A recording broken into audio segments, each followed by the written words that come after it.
Chapter 225. Rong Yuehong called out names and deliberately spoke loudly, instantly attracting the gazes of the crowd. Even many of the older students were drawn over. When Yun Ruoyan and the Lin sisters saw Rong Yuehong's actions, they knew that she was going to cause trouble again. Yun Ruoyan and Lin Qingchen were able to keep their composure, but Lin Qingxue was furious. What pearl? Who took it? Don't slander me. Rong Yueshan didn't seem to mind Lin Qingxue's anger. You don't have to be angry at me. The pearl isn't mine and I'm just telling you what I saw. You're slandering me. Lin Qingchen turned to Zhao Su. Miss Zhao, my sister wouldn't have taken anything from you. Don't listen to Rong Yueshan's side of the story. Lin Qingchen had a good impression of Zhao Su and she felt that she was a reasonable person. What Lin Qingchen didn't expect, however, was for Zhao Su to speak with absolute certainty. Miss Yun, I told you that I didn't want to make a big deal out of this. That pearl is really important to me and if I lose it I won't be able to answer to my family. Please return it to me. Zhao Su's tone was so sincere that the onlookers couldn't help but believe that Yun Ruoyan was the one who had taken her pearl. What's a pearl? Why haven't I heard of it before? Someone in the crowd asked, confused. It's the core of a 300-year-old fish monster, refined by a highly skilled forge master. It's incredibly valuable, someone in the crowd explained. A knowledgeable person in the crowd explained, you can breathe freely underwater if you put the fish core in your mouth. It's rare to see it in the Li Kingdom and it's only found in the Qin Kingdom, which is near the ocean. It's no wonder that someone would take such a treasure and refuse to return it. If I had seen it, I probably wouldn't have been able to resist taking it for myself. That's right, what a treasure. After listening to this person's explanation, the crowd let out a sigh. If the pearl was just an ordinary treasure, it wouldn't be a big deal, the man continued. In the Qin Kingdom, the pearl is only passed down to females, not males. For a family to pass it down to a girl is an affirmation of her status. At the same time, the pearl is an important dowry for this girl when she marries. If she loses it, it will greatly affect her future status in marriage. So that's how it is. No wonder the Zhao siblings were so anxious. To ruin someone else's future because of a moment of greed, this is not just a moment of greed, but an act of immorality. The crowd began to gossip about Yun Ruoyan, as if they were certain that the person who had stolen the pearl was Yun Ruoyan. Hearing the discussion of the crowd and seeing that Zhao Su's anxious expression didn't seem to be fake, the Lin sisters guessed that she had indeed lost her fish bolus. But the fact that Zhao Su had pinned the crime on Yun Ruoyan before presenting any concrete evidence had caused the Lin sisters' impression of her to plummet. Miss Zhao, said Lin Qingchen, we understand that you're anxious after losing your fish core. But you have no proof. What makes you think that my sister took the fish pill? I think it was most likely Rong Yuehong who took it.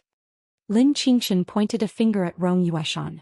It's not uncommon for a thief to cry thief, is it not, Miss Zhao? There's no need to quibble, Zhao Chong replied. Yun Ruoyan really did take the fish core. My sister was kind enough to give you a chance. If you don't know what's good for you, don't blame me for using force. Zhao Chong's words were even more certain than Zhao Su's, and the crowd was even more certain that Yun Ruoyan was the one who had taken the fish core. Oh, you were quite certain yesterday that I was the one who took the fish core. Yun Ruoyan, who hadn't tried to defend herself this entire time, finally spoke up. I'd like to know why you're so sure. After Yun Ruoyan finished speaking, she looked at Zhao Gang with her clear eyes, and a faint smile hung at the corner of her mouth. Zhao Chong was momentarily stunned. In his mind, Yun Ruoyan would try all sorts of ways to deny her guilt, or perhaps even beg for mercy in the end.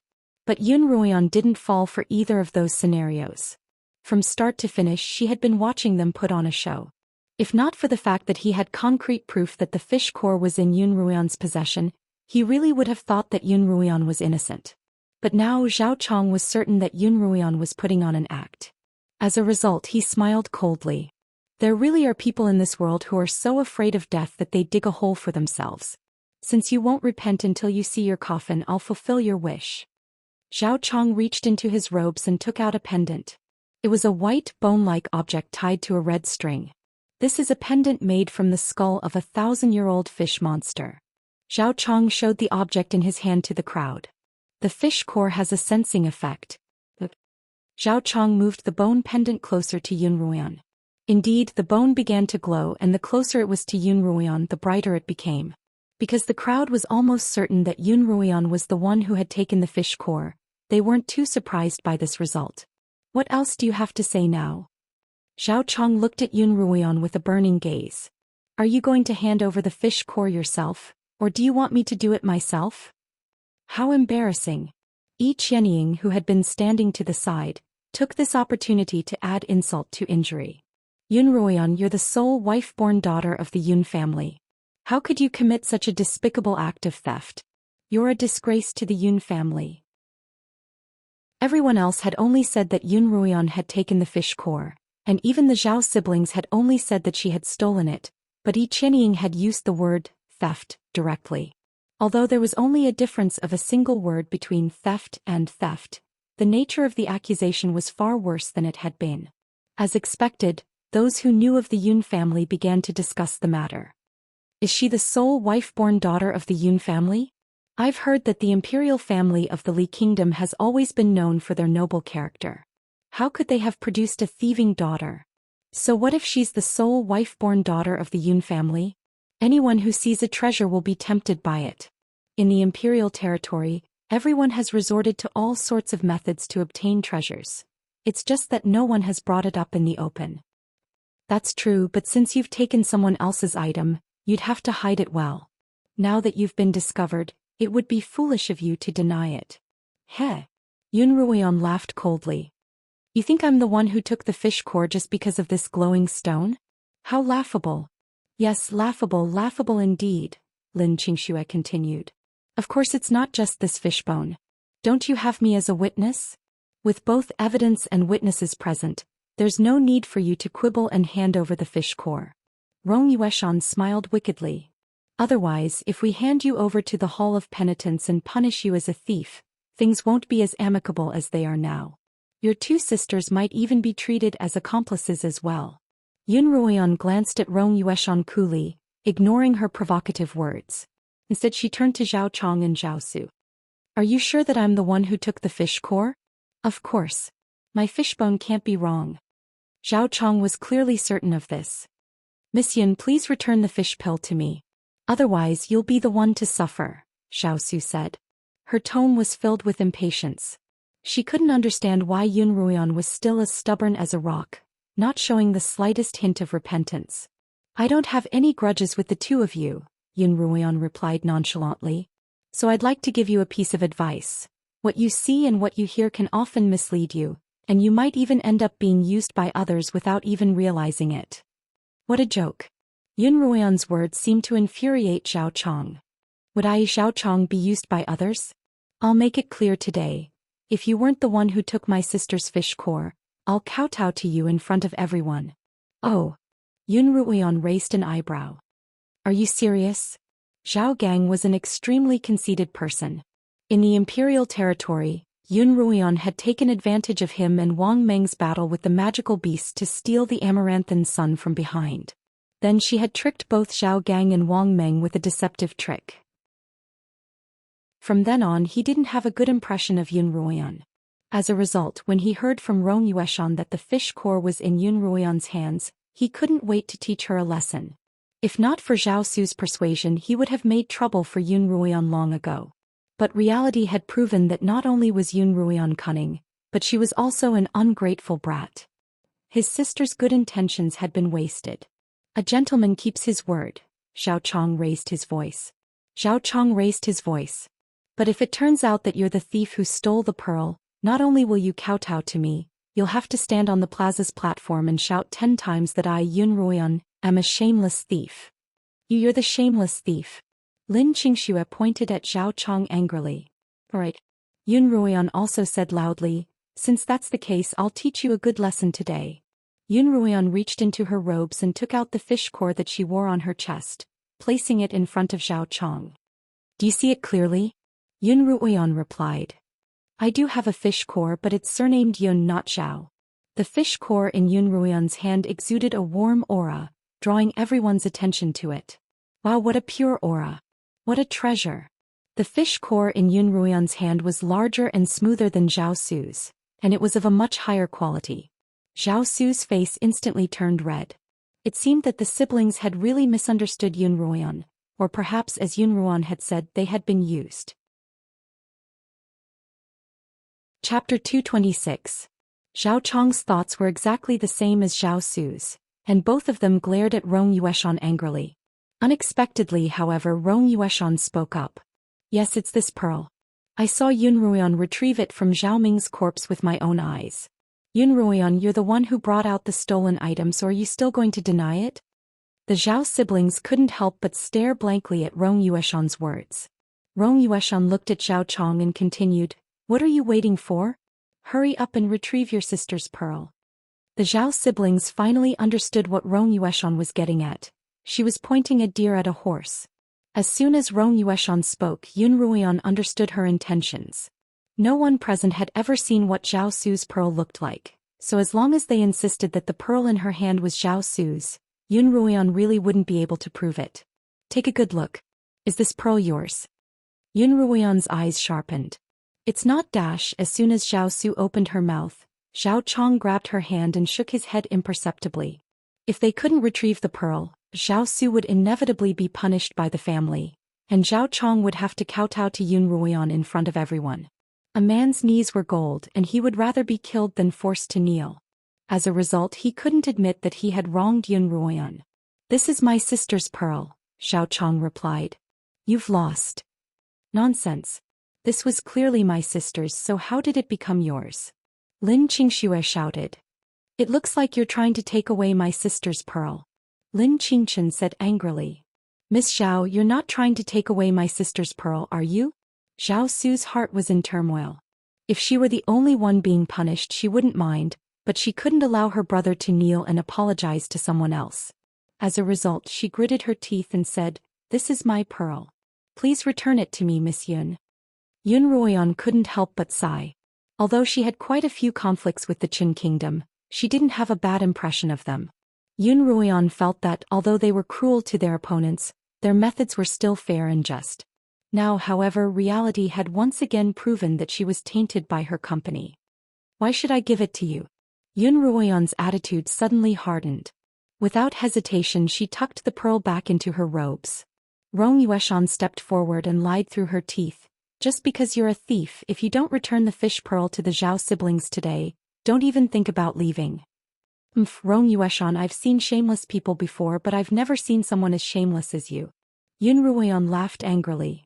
If you want to steal it, you'll have to have the ability to do so. Zhao, you're a man and you wouldn't bully it as a girl. Use Zhao I as you. Ruchi Su. Her cultivation had improved by leaps and bounds, and now that she had the support of the second elder, she had been suppressing her desire to exact revenge on Yun Ruoan for a long time. Yun Ruoan took 2 steps back, dodging her sneak attack. However, Rong Yueshan didn't give Yun Ruoan a chance to retaliate. She continued to attack Yun Ruoan with powerful attacks. Yun Ruoan was also surprised by Rong Yueshan's sudden burst of attack power. This was a completely different level of cultivation from the one she had displayed in the trial. It seemed that Rong Yueshan had indeed profited from her misfortune. Yun Ruoan didn't have the Feilai blade to protect her, and she didn't dare to use the bracelet's amplification in front of so many experts. As a result, she could only parry Rong Yueshan's attacks. The crowd dispersed as the two of them began to fight. These two brats are getting serious, one of the attendants commented as he looked down at Yun Ruoan and Rong Yuehong. They had wanted to leave, but the sudden quarrel below the stage had caused them to pause. Moreover, the ones who had started the quarrel weren't ordinary students. One was Yun Ruoan, who had been accepted as the head disciple of an elder's disciple and had obtained a spiritual treasure from the trial. The other was Rong Yueshan, who had been accepted as an official disciple by the second elder. The conflict between the two of them had piqued the interest of the attendants. What they cared about wasn't who the pearl belonged to, but which of the two students representing the northern and southern colleges was stronger. That Yun Ruoan is highly regarded by the southern college, but she doesn't seem to be much of a threat. The speaker was an attendant of the western college. The fourth elder of the western college had tried to snatch Yun Ruoan away from the start, but he hadn't succeeded. Now he couldn't help but sound a little jealous. Song Song, on the other hand, looked at the crowd below without saying a word. Yun Ruoan, today I'll let you have a taste of what it's like to be seriously injured. Rong Yueshan suddenly stopped attacking Yun Ruoan. She clasped her hands in front of her, and a white spiritual aura formed in front of her. She made a series of hand seals, and the white spiritual energy morphed into a small white knife that flew toward Yunruoan. Yunruoan ducked and barely dodged the attack. The dagger struck the ground and dissipated into nothingness. The dagger didn't look particularly powerful, but when it brushed past Yunruoan's body, she felt a strange chill emanate from it. "It's a low-level ice-attuned spiritual technique," an older student exclaimed. One of the older students in the crowd said, "I didn't expect this new student to master our Northern College's low-level external spiritual power cultivation method so quickly. It took me 2 years just to get started." In the early stages of cultivation, cultivators would usually cultivate some spiritual power cultivation methods to improve their own cultivation. They would not cultivate external spiritual power cultivation methods. There were 2 reasons for this. The first was that external techniques used up a lot of spiritual energy, and it was definitely a burden to those who didn't have a high level of cultivation. The second reason was more complicated. External attack techniques were divided into 4 major techniques, namely ice, fire, wood, and wind. It wasn't easy to determine which technique was most suitable for a person, and it required the help of an experienced master to find a suitable path. Finding the right technique would allow one to achieve twice the results with half the effort in the future. Conversely, not only would there be no improvement, but there might even be a chance that one's spiritual vortex would collapse. Therefore, even though external spiritual power cultivation methods were powerful, many cultivators would rather simply increase their spiritual power cultivation before they found a suitable cultivation direction. In battle, they would rely on the ingenuity of their techniques and the overflow of spiritual energy to attack rather than rashly train in external techniques. Even if he cultivated external spiritual power cultivation methods, he wouldn't casually use them if the enemy wasn't very strong. This was because the consumption of spiritual power was too great. As a result, Yun Ruoyan had almost never seen anyone in her circle using external techniques in battle. Much to her surprise, Rong Yueshan was actually using the same technique to attack her. What Yun Ruoyan didn't know was that when the second elder was clearing up Rong Yueshan's meridians and expanding her spiritual vortex, he had unintentionally discovered her talent for using an ice-attuned technique. As a result, he had used an extremely valuable spiritual pill to strengthen this talent. After being strengthened, Rong Yuehong's cultivation was much more efficient. Although she could only shoot out 1 dagger at a time, it was more than enough to overwhelm Yun Ruoyan. Interesting, I didn't expect the second elder to have stumbled upon such a treasure. The proctor from the Central College said disinterestedly. This Yun Ruoyan's bound to lose, so I'll be leaving first. But make sure to keep an eye on her so that she doesn't die, or it won't be fun if Li Mo goes berserk when he returns. The proctor from the Central College walked off the stage. Other than Zhou Yifeng, who had just been taken away by the 6th elder, the rest of the students from the Central College were watching the show. The deacon didn't care about them and left alone. Careful! Lin Qingxue and Lin Qingchen cried out. Rong Yueshan condensed 2 daggers of spiritual energy to attack Yun Ruoyan. Yun Ruoyan dodged the first dagger, but the second one barely grazed her face. Because these daggers had no weight, they were incredibly fast and they could even change directions in midair, making it difficult for Yun Ruoyan to dodge them. The petal veil on Yun Ruoyan's face was sliced in 2 and fell to the ground. The fake birthmark on her face was also cut open, and fresh blood seeped out of the wound. At the same time, Yun Ruoyan felt a bone-chilling cold seep into her body through the wound, causing her to shiver involuntarily. You're quite agile and you're quite fast at dodging." Rong Yueshan laughed sinisterly. "With my current cultivation I can still condense 3 daggers of spiritual energy. How many more can you dodge?" As she spoke, Rong Yueshan began to condense daggers once more. This Yun Ruoyan is clearly not a match for them. "Senior Tsang Song, you'd better stop them from fighting, lest they lose control and kill someone," one of the proctors urged. Song Song continued to look down without a word. Although it seemed like a small duel between Yun Ruoyan and Rong Yueshan, it was also a matter of face for the Southern College and the Northern College.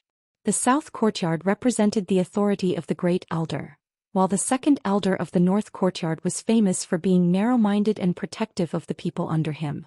Apart from Tsang Song, none of the other proctors present were willing to interfere. "Today's the first day of school.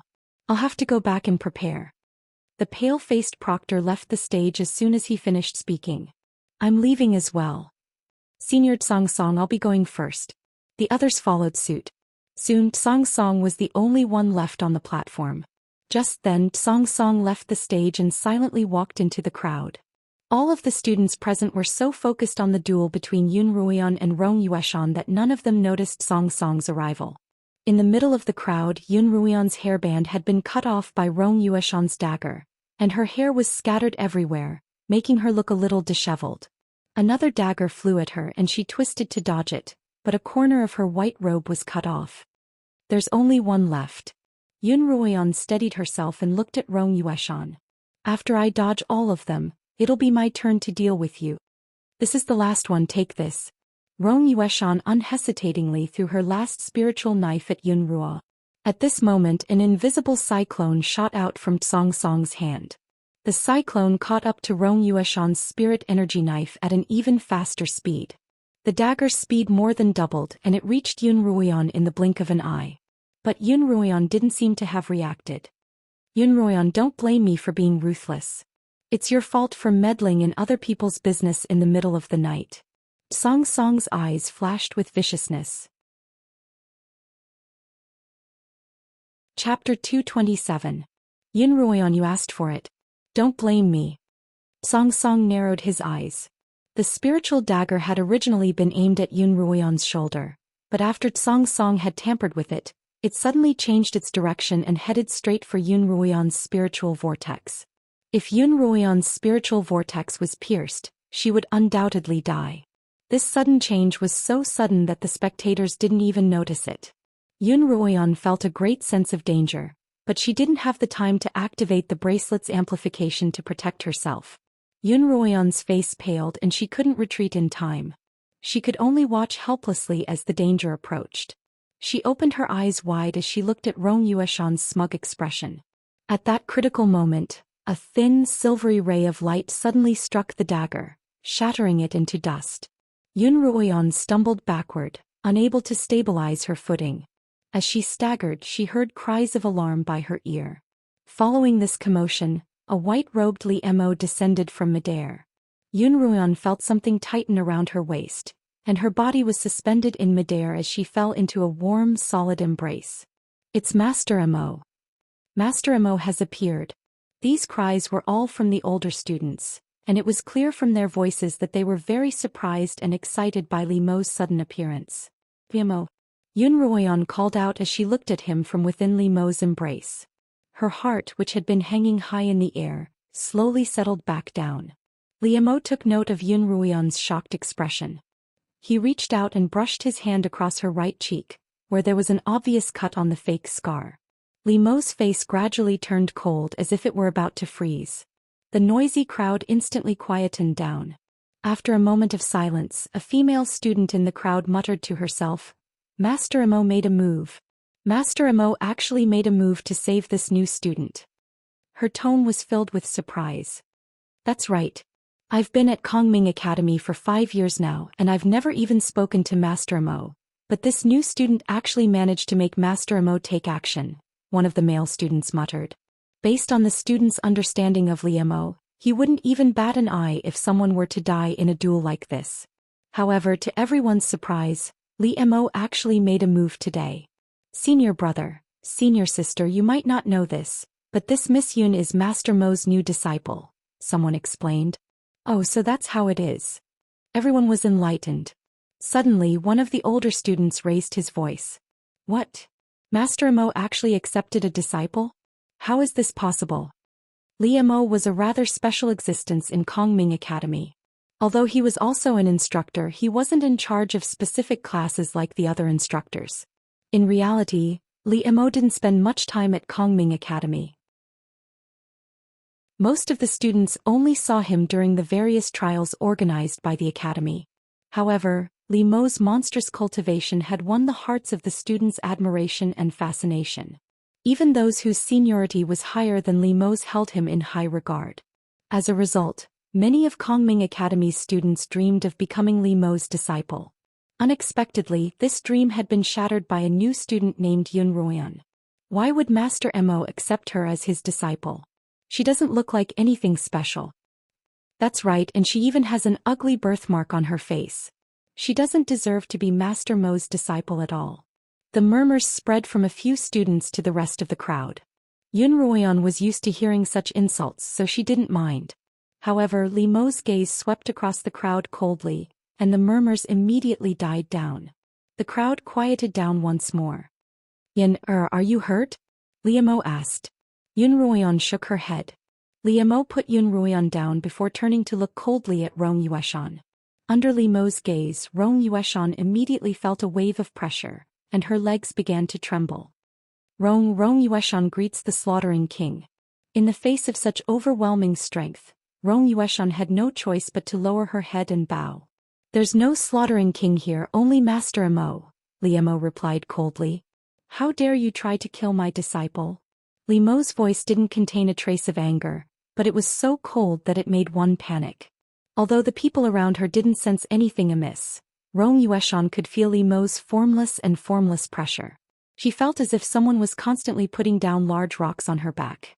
At first, Rong Yueshan's legs only trembled, but gradually she couldn't stand straight anymore and her legs began to buckle. Master Mo. Cold sweat beaded on Rong Yueshan's forehead. She felt that she wouldn't be able to hold on much longer.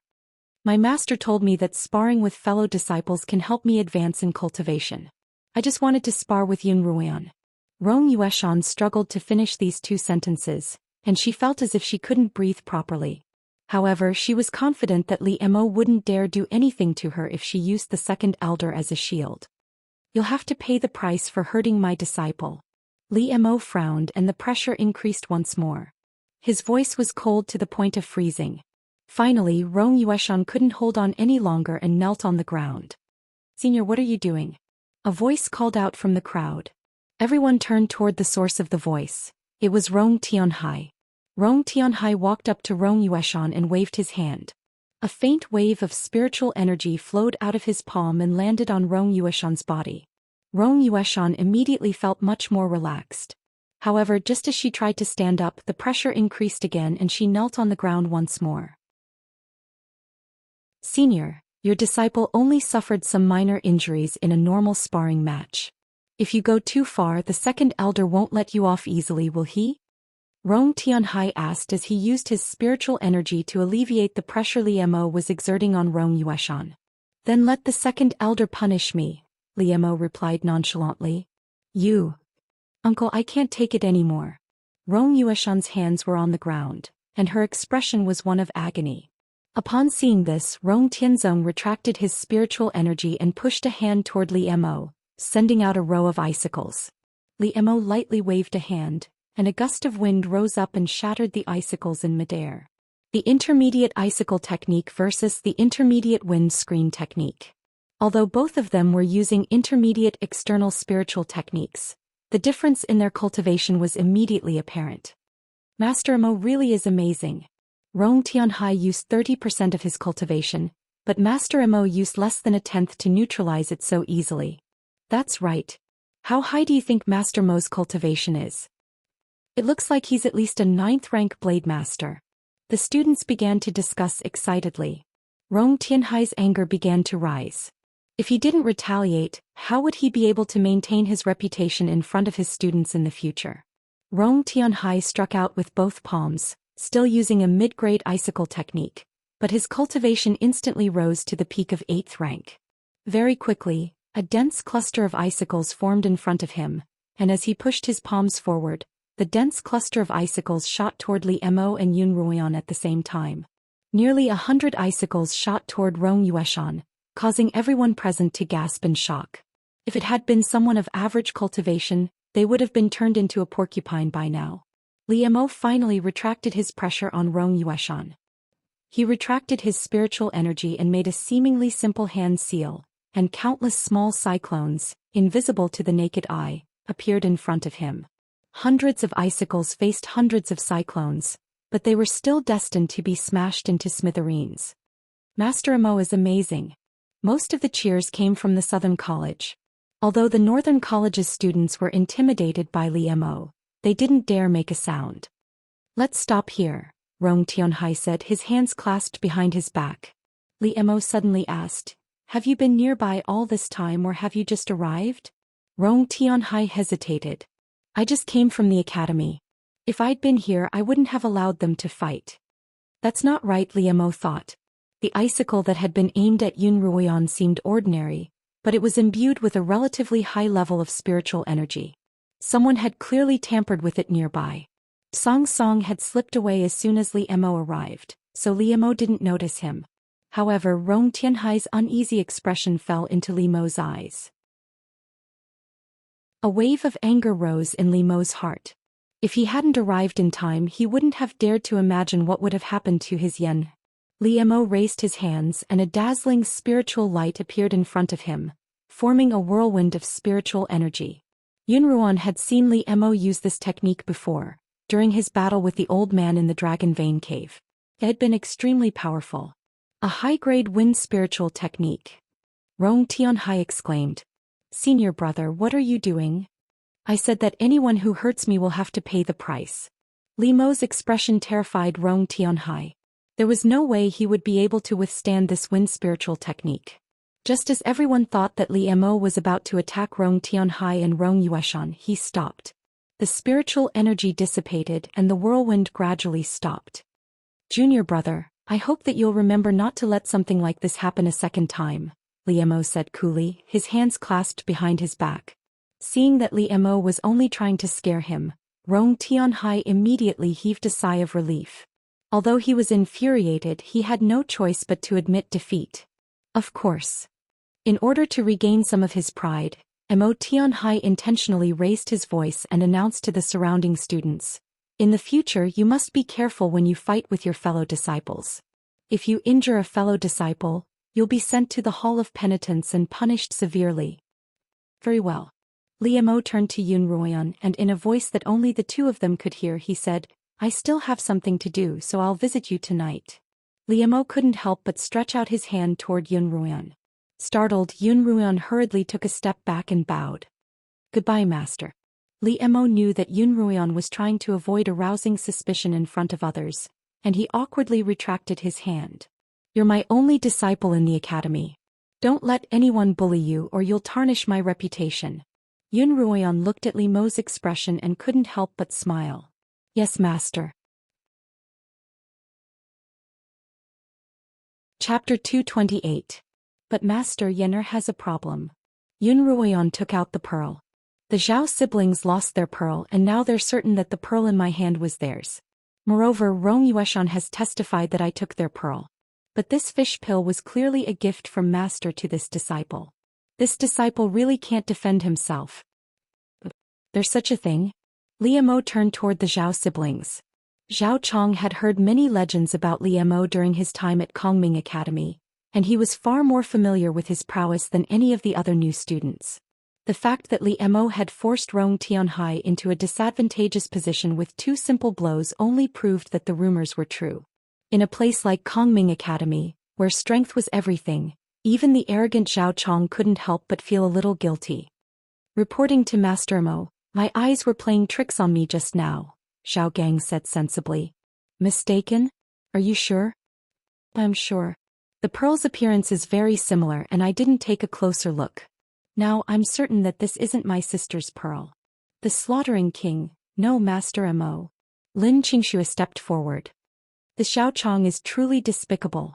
Not only did he try to take away my sister's things, he even said that he wanted her to shout that I was a shameless thief. Yes, and he even said that if he wronged her he should kowtow to her, Lin Qingchen added. Even the usually good-tempered Lin Qingchen had been angered. Is that so? Li Mo glanced at Zhao Chong. Master Mo, Zhao Su hurriedly explained, my brother was impulsive just now. Please don't blame him. There's a price to pay for being impulsive. Surely you don't need me to teach you what to do, Li Mo replied coldly. Zhao Chong clenched his fists and knelt down in front of Yun Ruoyan, kowtowing 3 times at once. Then he stood up and squeezed his way out of the crowd. Brother! Zhao Su chased after him. Li Mo flew toward the southern tower. Rong Tianhai called for the students to return to their respective colleges, and Yun Ruoyan and the Lin sisters headed toward the southern college for their first day of classes. At the top of the southern tower, Li Mo and the first elder stood with their backs to the railing. If I hadn't stopped you just now, would you have attacked Rong Tianhai? The great elder looked at the square where the crowd was dispersing. When he had seen Li Mo use the wind spirit technique from afar, he had hurriedly used his mental energy to stop Li Mo. He could clearly feel Li Mo's rage. Li Mo didn't respond to the first elder's question, as that would be a tacit admission. The first elder couldn't help but sigh, then a faint smile appeared on his face. I never imagined that your mother would still be on the Qinyuan continent. As he said this, the grand elder couldn't help but recall the scene when he saw Empress Xuetong last night. At that time he was so excited that he couldn't even speak. What my mother left behind is only a sliver of her spiritual sense attached to the jade statue. Li Mo's gaze landed on the distant sea of clouds, where a flock of large birds was flying. For more than a decade, Mother has been trapped in the jade statue day and night without a shred of freedom. Must have been very painful. I swear that I'll find my mother's body and revive her. Grand Elder nodded lightly, recalling the gentle Empress Xuetong and the cold voice from last night. It was like they were two different people. Madam knows of your filial piety, and she told me to keep an eye on you. She said that you mustn't put yourself in danger because of your impulsiveness. The first elder turned to Li Mo. She also told me to pay special attention to that girl from the Yun family. She seems to have sensed that you've fallen in love with her. Mother worries too much, Li Mo replied coolly. Li Mo didn't quite understand what his mother meant when she said that he shouldn't fall in love with anyone. He didn't feel that there was any conflict between falling in love and revenge. Li Mo's indifference to women and his cold personality were purely due to his own personality. Once he met someone he truly loved, Li Mo's cold demeanor would be no less passionate than Immortal's. After her ordeal, Madame Xue's personality has indeed changed a great deal. The first elder sighed again. But Li Mo, have you ever thought about what you would do if that Yun girl really is related to the demonic dragons? Although Yun Ruian hadn't told them about her conversation with the demonic dragons, the first elder and Li Mo had long since realized that there must be some sort of relationship between her and the demonic dragons. But the two of them hadn't been able to determine what sort of relationship that was. So what if there's a relationship? Li Mo laughed. Father and mother were both able to break through the shackles of their species, so why can't I? That's exactly what Madame Xue was worried about. The first elder placed a hand on Li Mo's shoulder. Breaking through the established rules and breaking through the shackles of thousands of years comes with a heavy price. The Beast King and Empress Xuetong were examples of this. The Beast King's kingdom had perished because of this foreign love. Only tens of thousands of beastkin were left of the original million, and many of them were forced to live homeless lives. Empress Xuetong, on the other hand, had lost her physical body, and her spiritual sense was trapped. This was a painful price to pay. Master. Li Mo turned to the first elder. You saw my father and mother meet, understand, and fall in love with each other. Do you think they've ever regretted paying such a heavy price? I don't know. Perhaps only they know the answer to that question. Soon it was night. Yun Ruian had just taken off her clothes to take a bath when Li Mo suddenly appeared. Fortunately, Yun Ruian had closed the windows of the side room from the inside. Yen opened the window. Li Mo knocked on the window. Enter from the door. As Yun Ruian took off her outer robe, she asked, instead of entering through the door, you prefer to leave through the window. Is this a family tradition? Li Mo had no choice but to ride his sword to the front of the room. With a light push, he opened the door. You closed the window but didn't close it? Who are you guarding against? Li Mo was speechless. Li Mo entered the room and went straight to the side room. When he pushed the door open, he was even more speechless. Yun Ruian had also closed the door from the inside. Find a place to sit for a while. I'll be ready soon. Yun Ruian's voice could be heard from the side room. Li Mo's large body circled around Yun Ruian's small room. Everything in the room seemed so small. The table, the stools, and even the bed. He couldn't help but frown. Shui Yun had always been very reliable, but this time he was truly dissatisfied. I'm ready. Yun Ruian finally pushed open the door to the side room and walked out looking refreshed. After the shower, she was wearing a white undershirt and her hair was wet and loose. Her face, without the fake birthmark, seemed to be emitting light at all times, making it hard for people to look away. Li Mo turned to look at Yun Ruoyan, who was just as small as her, standing at the door of the side room. Ah! Yun Ruoyan was caught off guard and she hurriedly grabbed onto Li Mo's sleeve.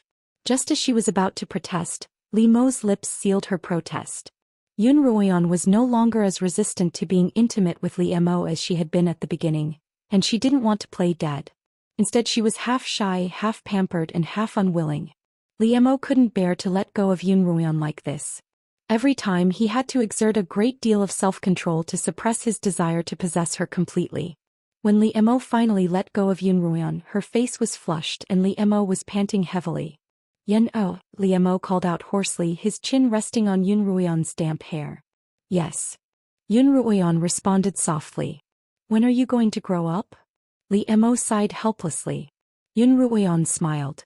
Actually, I'm already quite old, even older than you. Li Mo took it as a joke and raised his head to look at Yun Ruoyan in his arms. There was a faint red mark on the right side of Yun Ruoyan's face, caused by Rong Yueshan's ice blade. Seeing Li Mo's gaze darken, Yun Ruoyan hurriedly said, "It's all right, it's just a small wound."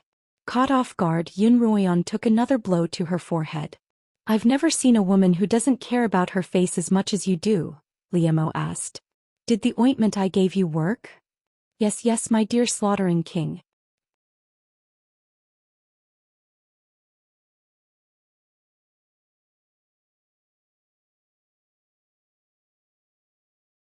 Chapter 229.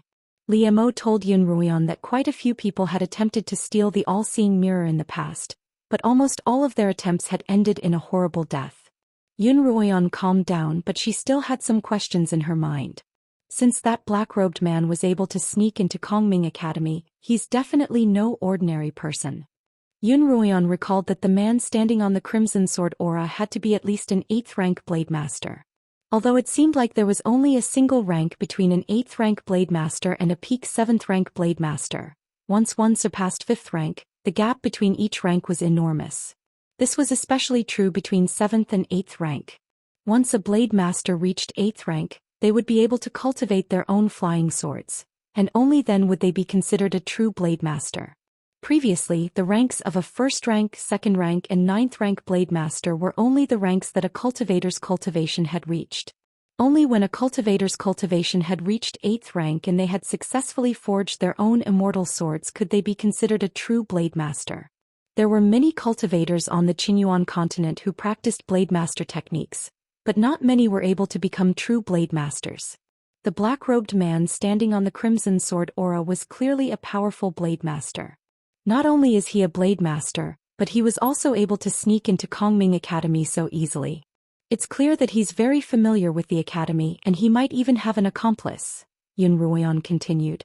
In that case, how could he not know that the all-seeing mirror is protected by a heaven and earth formation? And in order to reduce Li Furong's competition, the black-robed man even sent out a medicinal puppet to sabotage her entrance. This means that he had a plan in mind. Why would someone with such a high cultivation and plan commit such a suicidal act? Yun Ruoyan turned to Li Mo, waiting for his reply. Li Mo looked at Yun Ruoyan's serious expression and nodded in satisfaction. Yun, your analysis makes sense. If there really is a traitor in Kongming Academy, I'll have to put in some effort to capture him. In the dead of night, in a secluded courtyard of the southern courtyard, Song Song anxiously waited. Not long after, there was movement outside the door. Song Song quickly walked over and opened the door.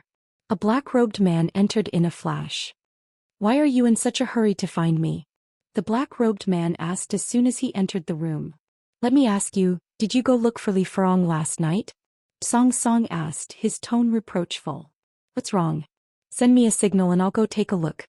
The black-robed man didn't understand. "You're being followed, do you know that? Li Mo's disciple Yun Ruoyan saw you flying on your sword, so she followed behind you and heard every word of your conversation with Li Furong." Only then did the black-robed man realize the severity of the situation. "No wonder I felt someone outside last night, but there was no movement when I checked. This Yun Ruoyan is quite good at concealing her aura and even I was fooled. Fortunately, the first elder and Li Mo weren't present yesterday and she reported the matter to me." Song Song sat down on a chair. "I'd planned to use someone else to do my dirty work, but Li Mo stopped me from doing so. Now that Li Furong's been exposed, I have to change my plans. She can't be allowed to live. The black-robed man immediately objected to Song Song's words. That won't do. Li Furong's a master thief that I've been grooming for a long time. But now that she's been exposed, I can only delay this news for one more night. I'll have to report it tomorrow or I'll arouse suspicion. Once I do, the first elder will surely take action. If I don't silence her as soon as possible, I'm afraid that even you'll be implicated. Song Song was a little agitated. No, the black-robed man shook his head. She doesn't know of my hidden identity at Kongming Academy, so even if she's captured she won't be able to expose me. Song Song snorted. You're just reluctant to let her go. She's just a tool that I've been using and she's doomed to die even if she tries to steal the all-seeing mirror. Why would I be reluctant? The black-robed man said emotionlessly, I just need her to distract me and distract the chief elder. Otherwise, I won't be able to sneak into the bottom of the southern tower to steal the divine dragon art of war. The black-robed man turned to Song Song, his eyes burning with passion. You know that the far-sighted king has been preparing for more than a decade to unify the Qinyuan continent, and all that's left is this manual. I have to get it for the far-sighted king and help him accomplish his goal. Song Song could only sigh when the black-robed man refused to listen. Then what do you plan to do? Li Furong thinks that I'm after the all-seeing mirror and so does Yun Ruoyan. Tell them exactly what Yun Ruoyan said and that'll confuse them even more. The black-robed man quickly came up with a plan, then explained his plan to Song Song. Both the old man and Li Mo think they're clever, and they won't be in a hurry to capture Li Furong. Instead they'll wait for her to die. As for me, I'll follow my original plan and steal the manual in one fell swoop. Song Song thought for a moment before deciding that the black-robed man's plan was plausible. In that case you'd better act as soon as possible. The black-robed man nodded then chuckled. Don't worry, the day the far-sighted king unifies the Qinyuan continent will be the day you'll be promoted to the first elder. After the black-robed man left, Song Song tossed and turned on his bed, unable to fall asleep. Many years ago, Song Song had met the far-sighted king by chance, and the two of them had discovered that the far-sighted king was just like him. A man who had been trampled underfoot by others, unable to rise to the top.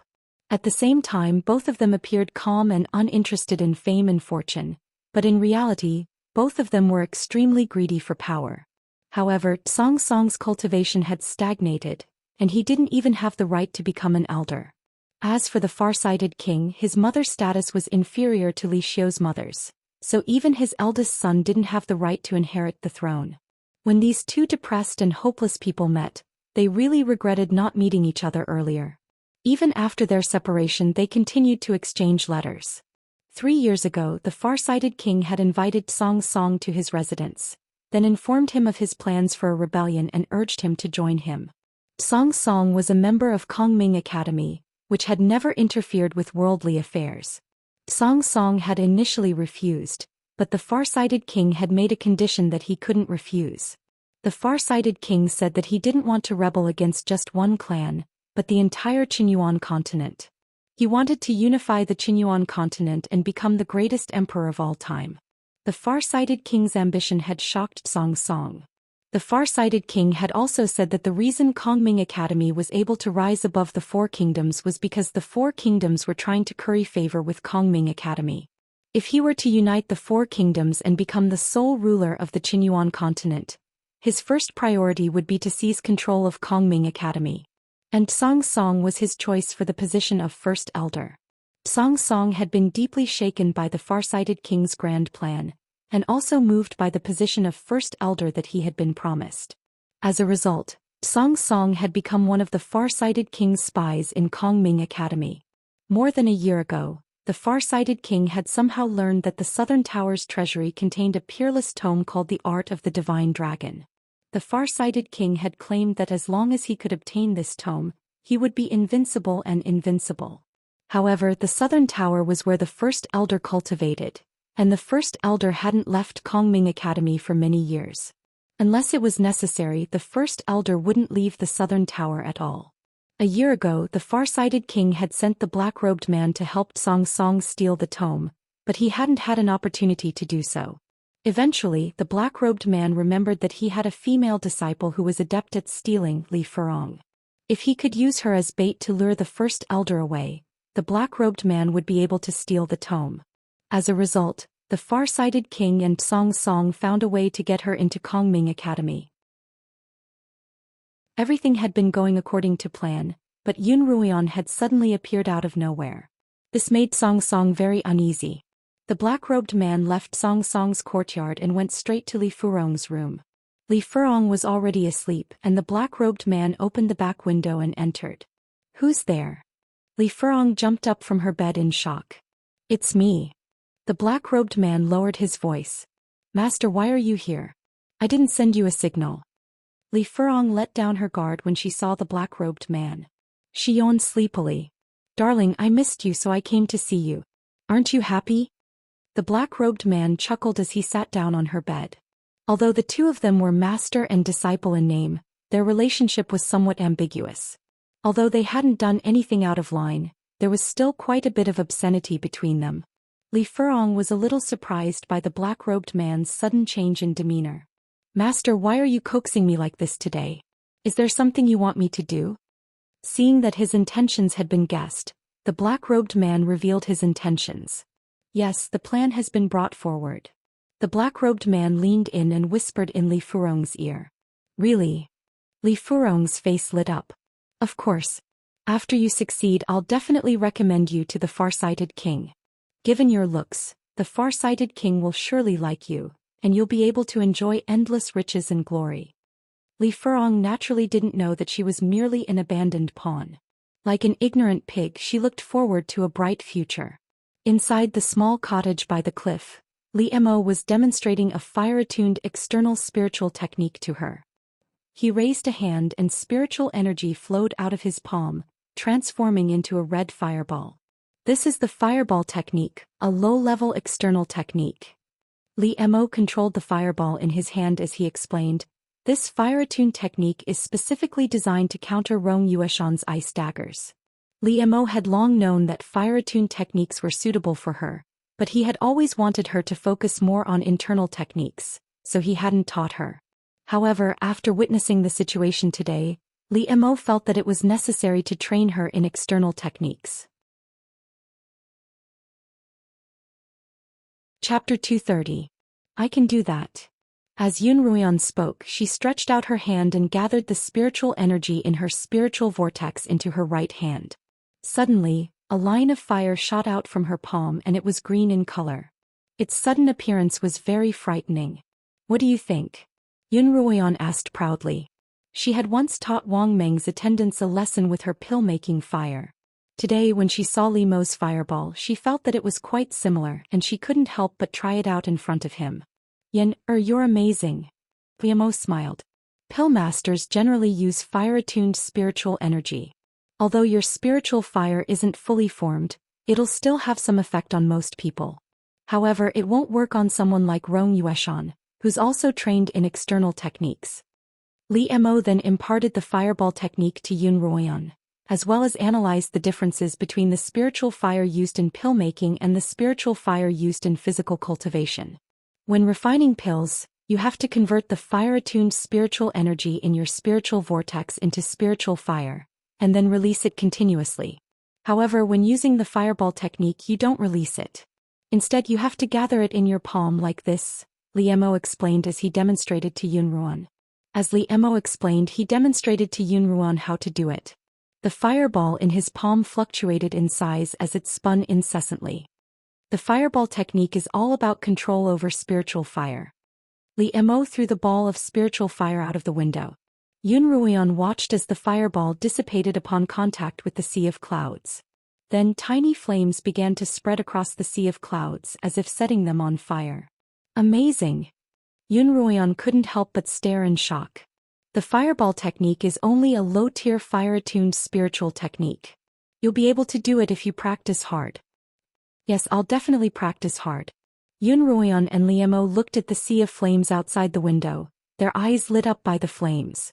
In the following days, Yun Ruian went to the Southern College with her classmates as usual, and at night she would practice the fireball technique in her small room, as well as her control over spiritual fire.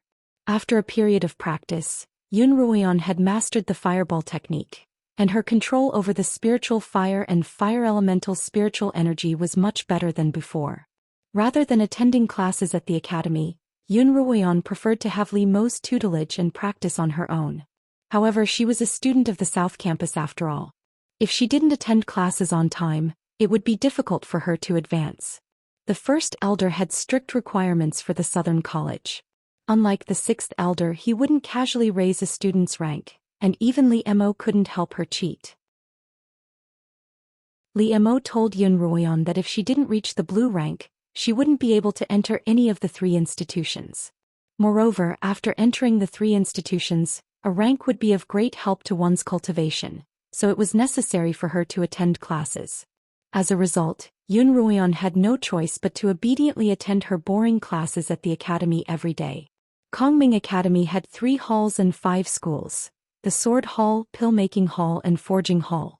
Before entering the 3 halls, the students had to learn all the courses in the 5 academies.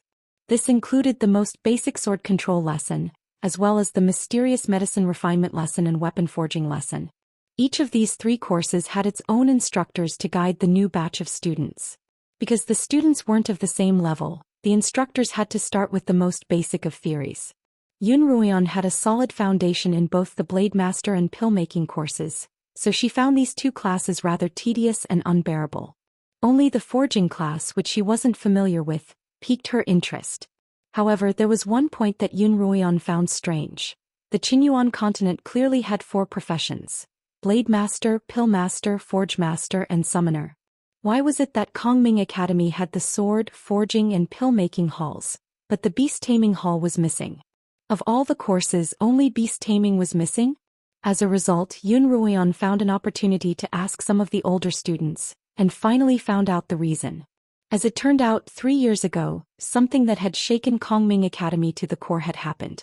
Over the years, Kongming Academy had used the All-Eye Mirror to find quite a few unclaimed pockets in the alternate dimensions.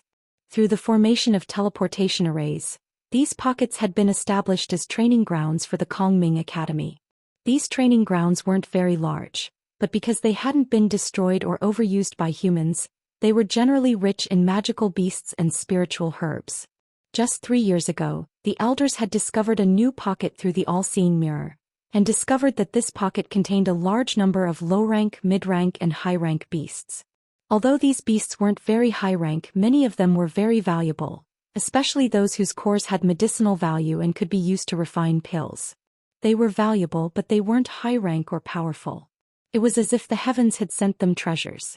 As a result, the steward of the beast-taming hall had requested that the instructors and a group of outstanding students be brought into this pocket dimension.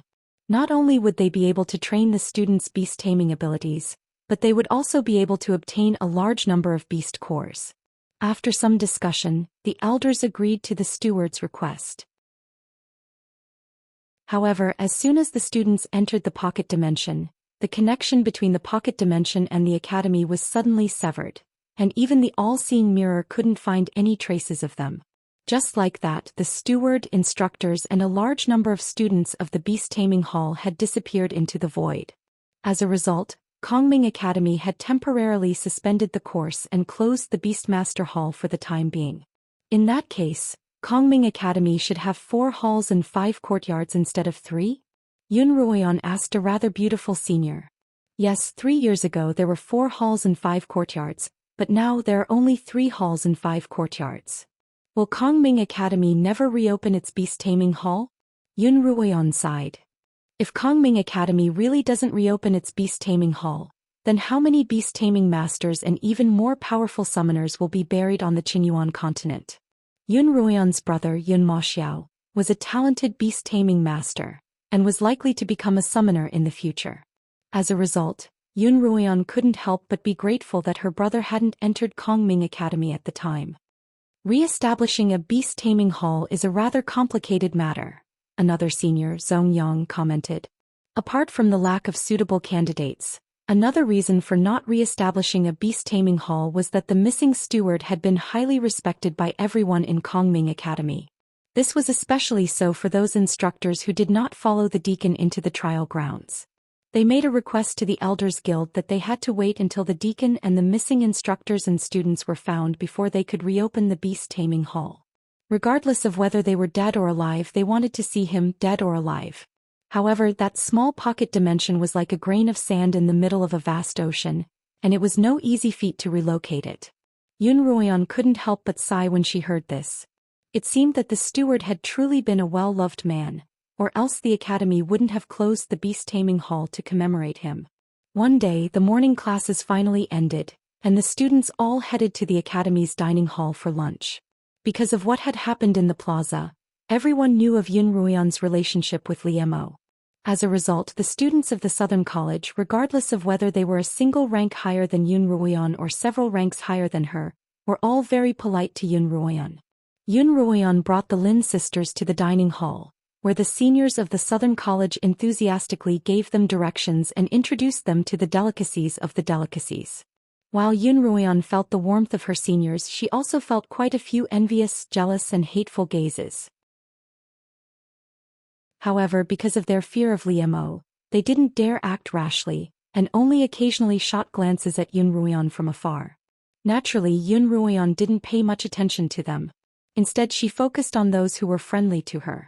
During this period of time, Yun Ruoyan and the Lin sisters had made quite a few friends. Among them, the beautiful senior sister was called Guan Ruliu. Her rank had already reached Xian, and she would be able to enter the 3 halls next spring. Apart from a few seniors, there were also a few freshmen from Yun Ruoyan's cohort, all of whom had been paying close attention to her performance. In addition to having Liemo as her backer, they felt that Yun Ruoyan was also very strong. As a result, many of them began to view her as their leader, wanting to submit to her. There would be many trials and tribulations awaiting her at Kongming Academy in the future, so it was important for her to establish her own circle of friends. As a result, Yun Ruoyan, who didn't like to meddle in other people's business, tacitly allowed the new students to attach themselves to her. What are the 3 halls like? Are they the same as the 5 academies? Lin Qingxue asked Guan Ruliu, who was sitting opposite her. No. Guan Ruliu swallowed the food in her mouth and wiped the corner of her mouth with a handkerchief. She said softly, "Once you enter the 3 halls, you won't need to attend classes on time like this every day. As long as you complete the tasks assigned by the instructors, you can spend the rest of your time freely." Not only that, Zhou Xian continued. Once you enter the 3 halls, you'll be able to form your own teams and enter the trials to hunt beasts and search for spiritual herbs and herbs. Of course, you'll have to report this to your teacher, who will then apply to the Council of Elders. Once the application is approved, you'll be able to activate the transportation array and enter the designated trial. Zhou Xian had been at Kongming Academy for a long time, but because his rank was too low, he hadn't been able to enter the 3 halls. From her seniors, Yun Ruoyan had learned that the trials were also divided by rank. The higher the rank, the greater the risk, but the more treasures there would be. On the other hand, the lower the rank, the lower the risk and the fewer treasures there would be. Students from the 3 halls could apply to enter the higher-ranked trials for training and treasure hunting. From time to time, the 5 academies would also organize students to enter the trials, but the trials they entered were usually of a lower rank. Chapter 231. In that case, was the trial we entered before the transfer to the college a high-level one or a low-level one? One of the new students asked, glancing at Yun Ruoyan as he did so. Yun Ruoyan understood what he was thinking. According to the analysis of the seniors, they as newbies should have entered the lowest level trial. But in reality, there were quite a few mid-rank and even high-rank magical beasts in that trial. What was even more incredible was that Yun Ruoyan had obtained a sage-rank spiritual herb, the Amaranthan Sun. This didn't match up with the low-rank magical beasts and scant treasures they had heard about. The trial we entered before the transfer to the college was indeed the lowest level trial, Zhou Xian replied. Didn't you notice that the magical beasts there almost never attacked you first? Yun Ruoyan and the other new students thought back to his words. Indeed, no magical beast had ever attacked them first. It was only when they were hunting the beasts or when they were trying to obtain the spiritual herb that the beasts were guarding, that the beasts would attack them. Otherwise, as long as they pretended to be weak, the beasts wouldn't attack them. As for the sage-grade spiritual herb you obtained, we don't know how to explain it either. Zhou Yang smiled at Yun Ruoyan. Perhaps you're just too lucky. Over the past few days, the older students had all learned that Yun Ruoyan had obtained the Amaranthan Sun. The envious and jealous gazes directed at Yun Ruoyan were not only because she had been accepted as Li Mo's disciple, but also because of the Amaranthan Sun. Many were unconvinced that Yun Ruoyan, a newbie, had been accepted as Master Mo's disciple as soon as she entered the college. And how could she be so lucky as to obtain a sage-rank spiritual herb? Was she worthy? As the saying went, an innocent man would get into trouble because of his wealth.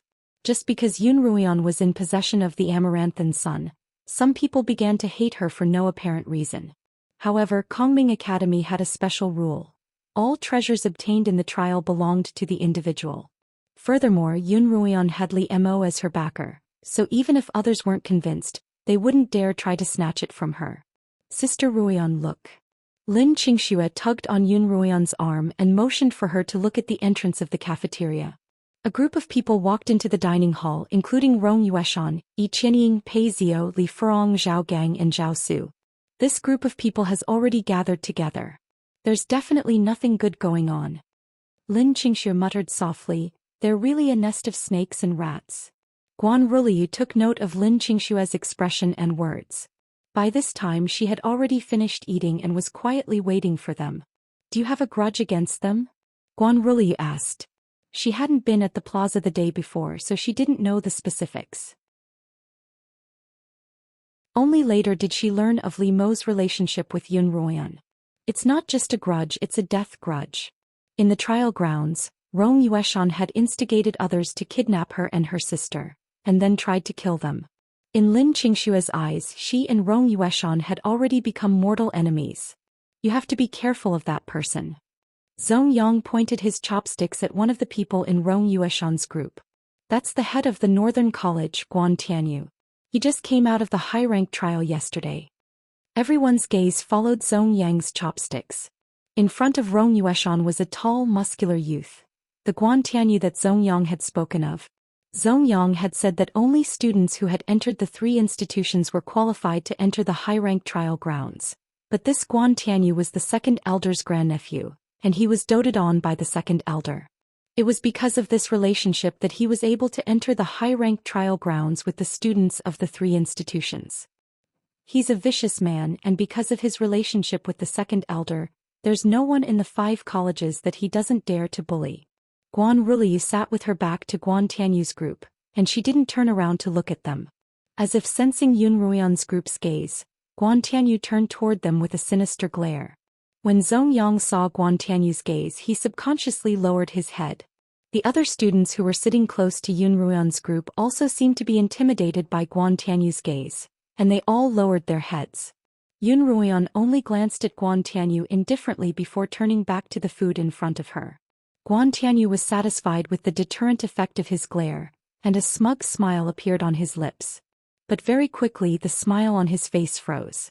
Yun Ruoyan had suddenly raised her head and met his gaze without restraint. As Yun Ruoyan and Guan Tianyu stared at each other, the noisy crowd seemed to quiet down, and the atmosphere became heavy. Lin Qingxue had a fearless temperament, and she had initially lowered her head at Lin Qingchen's urging. However, when Yun Ruoyan met Guan Tianyu's gaze, she also raised her head and glared at Guan Tianyu, her eyes full of disdain and disgust. Heh!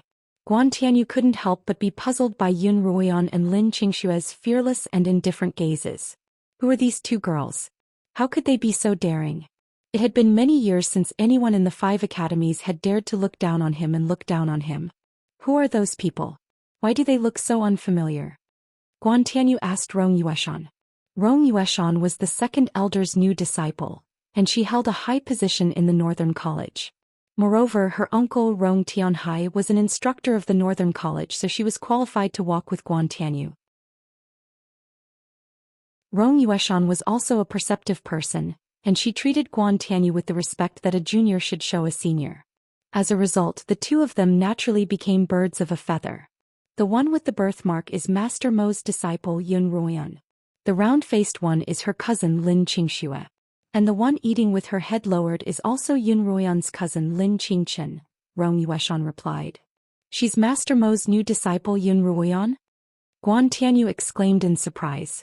Why is she so ugly? Yun Ruoyan's mask had been cut open by Rong Yueshan's ice blade in the plaza the previous day, revealing her fake scar. Later on, when others looked at her, they became curious.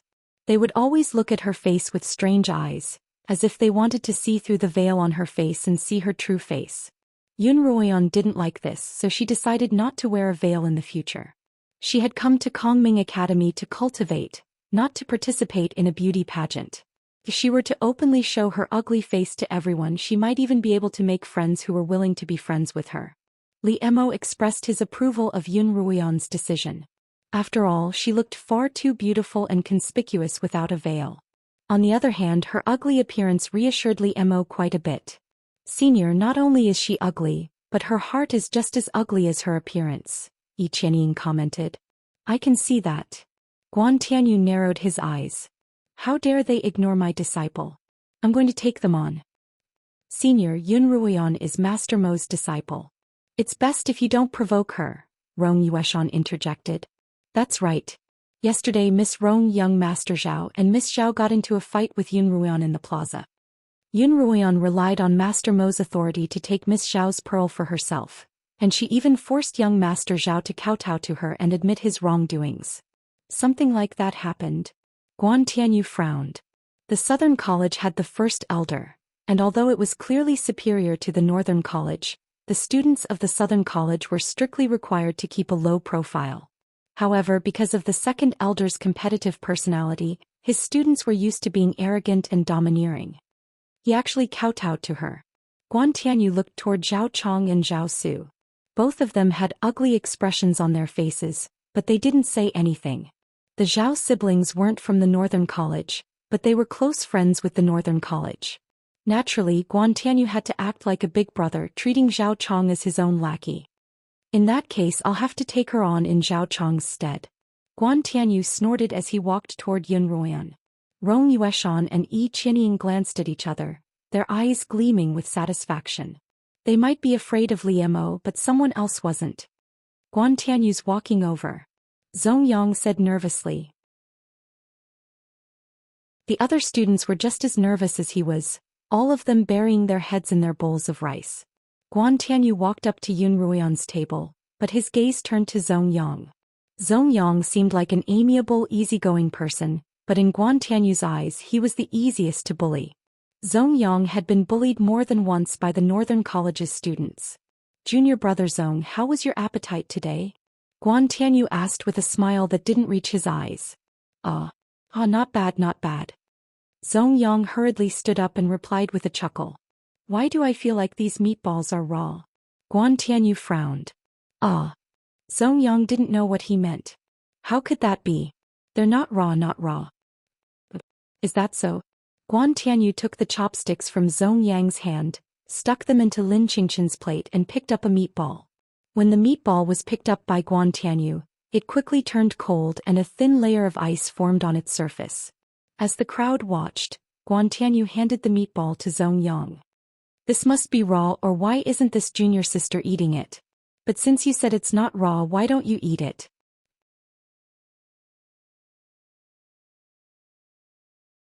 Chapter 232. Guan Tianyu was clearly bullying Zhong Yang, but his gaze would occasionally drift toward Yun Ruoyan. In the end, Guan Tianyu was still wary of Li Emo. He hadn't directly attacked Yun Ruoyan, but he could bully those close to Yun Ruoyan such as Zhong Yang. The people around them immediately understood Guan Tianyu's true intentions, and they quickly carried their dishes away from Yun Ruoyan's table to avoid being caught in the crossfire. Zhong Yang actually wanted to leave as well. He had been bullied so much that he was afraid of Yun Ruoyan, and he would usually avoid the Demon King whenever he saw him. But it was too late now. Guan Tianyu had already set his sights on him. Guan Ruliu, on the other hand, remained unmoving. She was a rather senior student in the academy, so she didn't fear Guan Tianyu as much as the others, but she wouldn't provoke him easily either. Senior brother, I'm already full. Zhong Yang refused unwillingly. It was already winter and eating a frozen meatball wasn't a comfortable thing to do. So you're saying that you won't eat it? Guan Tianyu's smile was still sinister as he turned to Lin Qingqian. Lin Qingchen was a vegetarian and all that was left on her plate was meat. Guan Tianyu put on a disgusted expression. I can't stand people wasting food. If you're not going to eat it, then you, junior sister, have it. Guan Tianyu placed the meatball in front of Lin Qingchen. Lin Qingxue couldn't sit still any longer. She slammed the chopsticks in her hand on the table and tried to stand up, but Yun Ruoyan pressed her down and stood up herself. Yun Ruoyan was so small that she only reached Guan Tianyu's shoulder, and her aura was far inferior to his. However, Yun Ruoyan didn't show the slightest fear toward Guan Tianyu. Instead, her eyes were full of disdain. Yun Ruoyan's disdain infuriated Guan Tianyu, and the malice in his eyes grew stronger and stronger. From an outsider's point of view, the two of them were about to start a fight. Those who didn't like Yun Ruoyan mocked her for overestimating herself, for even daring to provoke the Northern College's tyrant. Even those who had a favorable impression of Yun Ruoyan were worried for her. Everyone was certain that as long as the two of them fought, Yun Ruoyan would be crushed. I'll eat. Just as the atmosphere became more and more tense, Zongyang said, I also don't like wasting food. I'll eat it. Zongyang took the meatball from Guan Tianyu's hands, frowned and popped it into his mouth. Senior brother Zongyang, wait. Yun Ruoyan suddenly reached out to stop Zongyang. She used 2 fingers to grab the chopsticks in Zongyang's hand. These meatballs are cold, so let me warm them up for you. As Yun Ruoyan spoke, Zongyang felt a wave of heat travel from Yun Ruoyan's fingers to the chopsticks in his hand, and then to the meatballs stuck in the chopsticks. Soon the layer of ice on the surface of the frozen meatball melted, and then it became hot again from the cold to the hot. That's enough, senior brother. Yun Ruoyan let go of her chopsticks. Thank you, junior sister. Zongyang looked at the changes in the meatball in his hand in shock. Then his eyes lit up with joy and he stuffed the meatball into his mouth. Yes, it's not raw at all, Zongyang murmured as he ate. Not only is it not raw, it tastes really good. Zongyang finished the meatball in front of everyone's eyes, wiping his mouth as if he hadn't had enough yet. Guan Tianyu had seen Yun Ruoyan's actions just now and he was quite shocked. He hadn't expected that a rookie like Yun Ruoyan would be able to control spiritual energy as precisely as he was, and he even wondered if his eyes were playing tricks on him. Senior brother Guan, is this enough? Yun Ruoyan looked at Guan Tianyu with a cold smile, her eyes cold. Guan Tianyu's original plan to cause trouble had been foiled by Yun Ruoyan, and he was quite displeased. There was nothing in Kongming Academy that he couldn't provoke. You're not bad, but you're so ugly that it hurts my eyes. Guan Tianyu purposely stared at Yun Ruoyan's birthmark with a disgusted expression. I heard that you, Rong Yueshan, and Yi Qinying are all daughters of noble families. How come they're so pretty while you're so ugly? It's one thing for you to be ugly, but you're even trying to pollute the eyes of others. How could Kongming Academy allow someone as ugly as you to enter? I don't know what Master Mo saw in you either, for him to accept an ugly monster like you as his disciple. Yun Ruoyan hadn't expected that Guan Tianyu, despite his burly physique and manly appearance, would have a mouth even more venomous than that of a girl's. Don't you have any manners? Lin Qingxue couldn't help but stand up and yell at Guan Tianyu. This time even Lin Qingchen's expression changed. Even though they knew that Yun Ruoyan was only pretending to be ugly, they still couldn't stand Guan Tianyu's insults. What's the matter? I'm just speaking the truth. Can't I even speak the truth? Guan Tianyu looked like a ruffian, a wicked grin on his face as he shouted, What can you do to me? You bitten me, you hateful face. That's right. You're so ugly yet you don't want to tell us. Then don't come out and scare people, Li Furong added. Rong Yueshan and Yi Qinying also looked at Guan Tianyu mockingly. Ha! Yun Ruoyan laughed carelessly.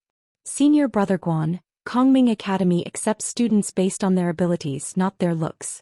I've come to Kongming Academy to study and cultivate, not to be a beauty pageant candidate. If you want to look at beauties, there's no shortage of brothels around you. Yun Ruoyan smiled at Rong Yueshan and the others. I can tell you honestly that they're no worse than brothels. Yun Ruoyan's words caused Rong Yueshan and the others' expressions to change. What do you mean? Li Furong roared. How dare you compare us to brothels? My? Yun Ruoyan pretended to be confused. Miss Li, you're overthinking things. I'm just giving you an example. That's right. Lin Qingxue laughed. The prostitutes in our 100 Flowers brothel are famous for their beauty.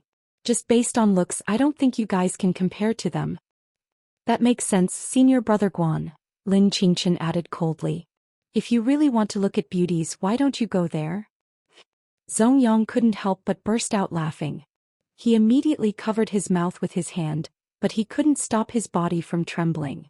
In his mind, Yun Ruoyan had always been the cold-blooded type. Who would have thought that even Guan Tianyu wouldn't be her match when it came to her venomous tongue? And her two younger sisters were usually quite obedient, but when they got into a fight they were always the best of the best. Even Guan Tianyu, who had always prided himself on his eloquence, was rendered speechless. Yun Ruoyan, how dare you?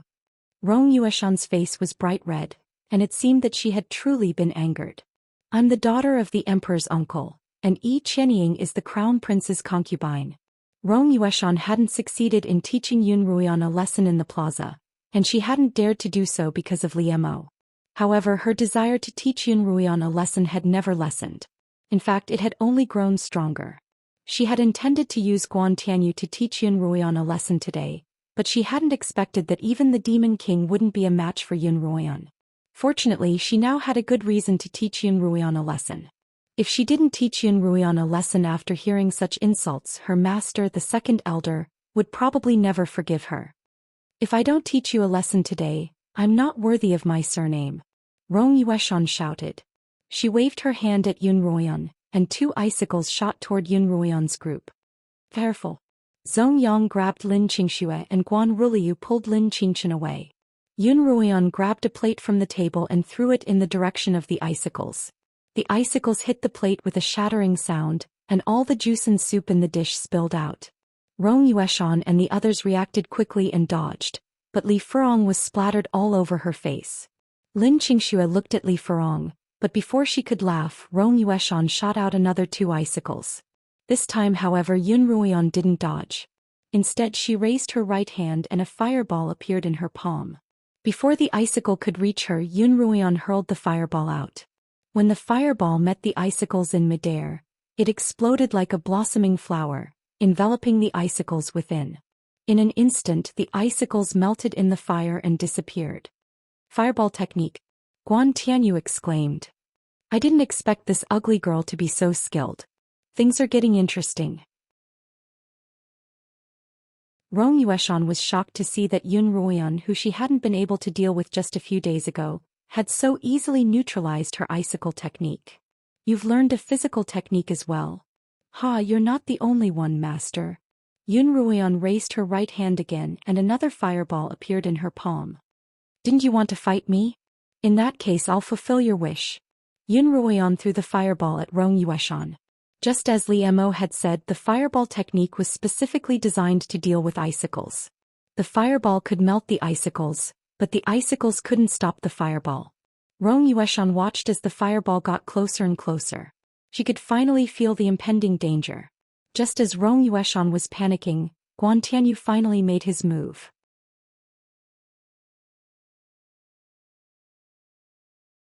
Chapter 233. Guan Tianyu shot out a row of ice blades at Yun Ruoyan's fireball. Although they were both low-level ice blades, Guan Tianyu's ice blades were far larger and more numerous than Rong Yueshan's. The row of 5 or 6 ice blades instantly shot into the fireball. They were quickly melted by the fireball's temperature, but they did not disappear. Instead, they melted into water and extinguished the fireball. When Yun Ruoyan saw Guan Tianyu's move, she couldn't help but look at him in a new light. The reason he could be so domineering wasn't just because of his status as the second elder, but also because of his own strength. Young master, I'm hungry. Guan Tianyu clapped his hands and broke the stalemate. Let's not play around today, let's eat first. He glanced at Yun Ruoyan with interest before walking off to the other side of the cafeteria. Rong Yueshan glared viciously at Yun Ruoyan before following Guan Tianyu away. Both Yi Qianying and Pei Zio looked at Yun Ruoyan with surprise. The Zhao siblings also had a pensive look on their faces. Are we going to let it go just like that? Li Furong's face was covered in soup as she cried out in exasperation, but no one paid any attention to her. She stomped her feet and ran out of the cafeteria, most likely heading back to the courtyard to freshen up. Yun Ruoyan, I didn't expect you to be so strong. Zhou Yang looked Yun Ruoyan up and down as if this was the first time he'd met her. Sister Ruoyan, you're really amazing. Lin Qingxue and Lin Qingchen were both smiling. That's right, Yun Ruoyan. What kind of technique was that to be able to unleash such a large fireball? Even Rong Yueshan wasn't your match. The few rookies who had initially wanted to rely on Yun Ruoyan, but had left out of fear of Guan Tianyu, now sat back down with their bowls, looking at Yun Ruoyan fawningly. Yun Ruoyan, oh no boss Yun, what kind of technique is that and where did you learn it? Can you tell us? Do you even need to ask?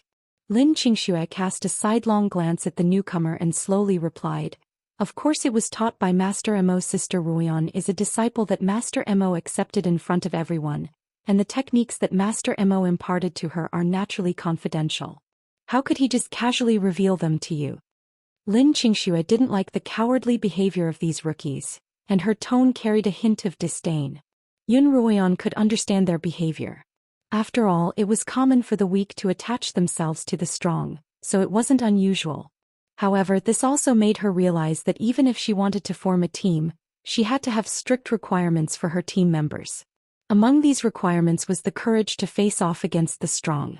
Otherwise, if they encountered a slightly stronger magical beast, they would just run away. What was the use of having him? She couldn't help but think of Zhou Yifeng. He was one of the few people she had acknowledged, but because of Li Mo, he had drifted further and further away from them. Ever since he had left with the sixth elder at the plaza, Yun Ruoyan hadn't seen him again. Lin Qingxue, on the other hand, had gone to the Central College to see Zhou Yifeng. When she returned, she told Yun Ruoyan that Zhou Yifeng was being personally taught by the sixth elder, and that he was extremely diligent in his cultivation. Yun Ruoyan couldn't help but sigh. Hatred could bring out a person's greatest potential, and Zhou Yifeng himself was a good candidate for cultivation. Coupled with his extraordinary diligence, it was only a matter of time before he grew stronger. However, given Li Mo's monstrous cultivation, Zhou Yifeng had no chance of defeating him at all. Yun Ruoyan didn't even dare to imagine that the two of them would one day fight to the death. One was a friend she had gone through thick and thin with, and the other was her lover. She hoped that such a day would never come.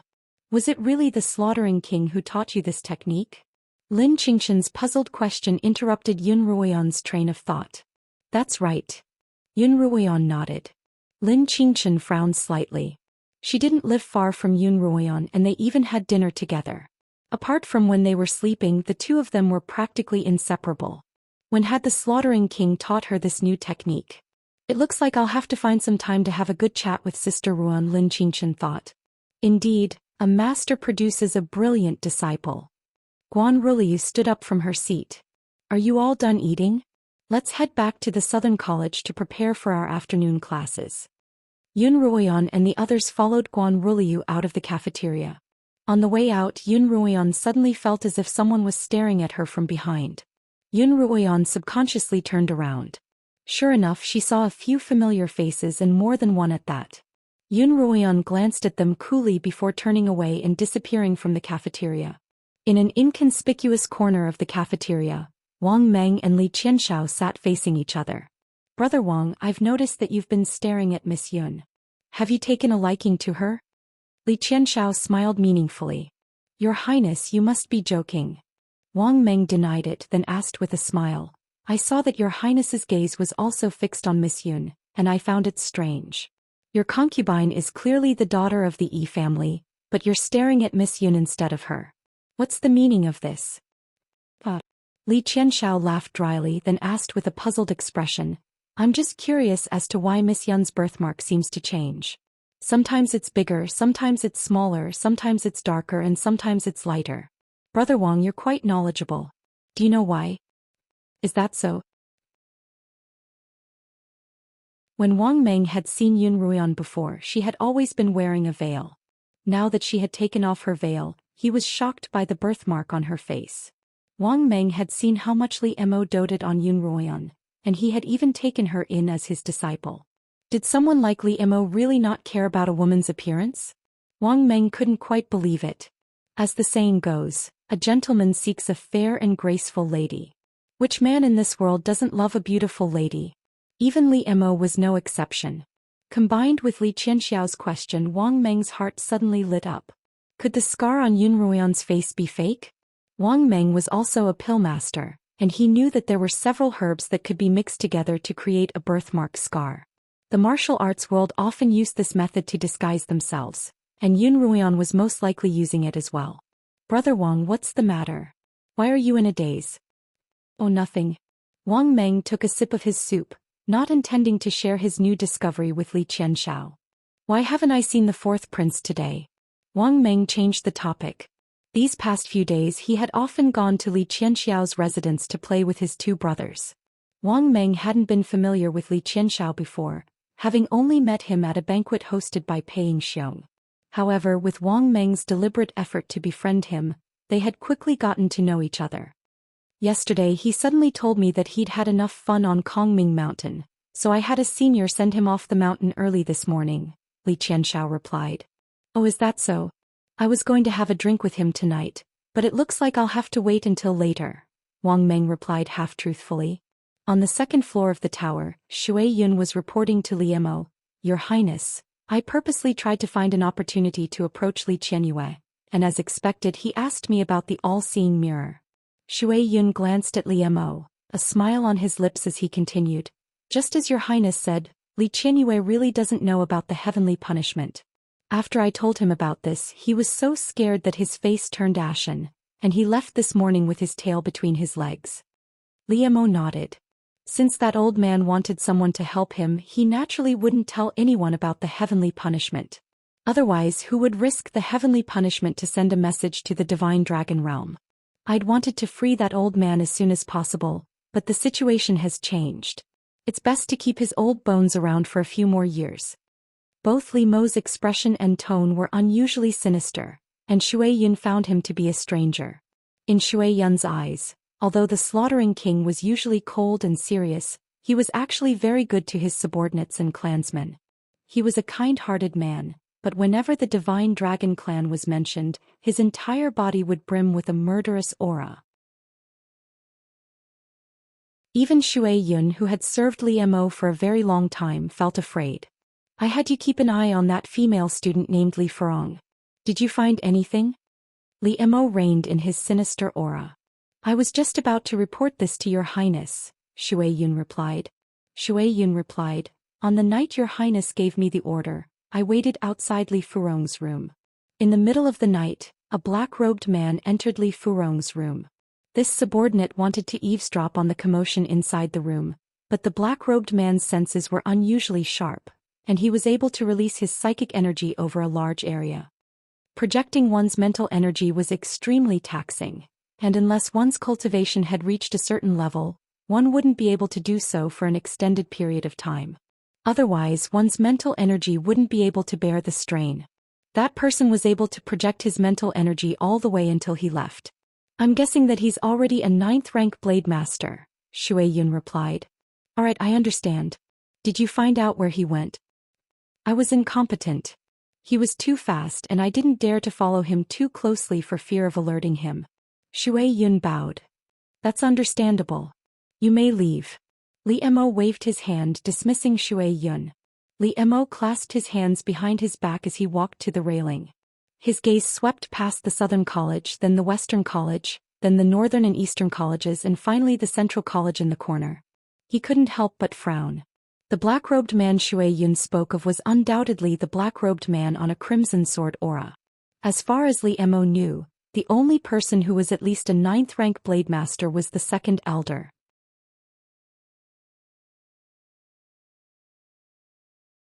Chapter 234. But that was impossible. The black-robed man couldn't possibly be the second elder. Li Mo analyzed the situation silently.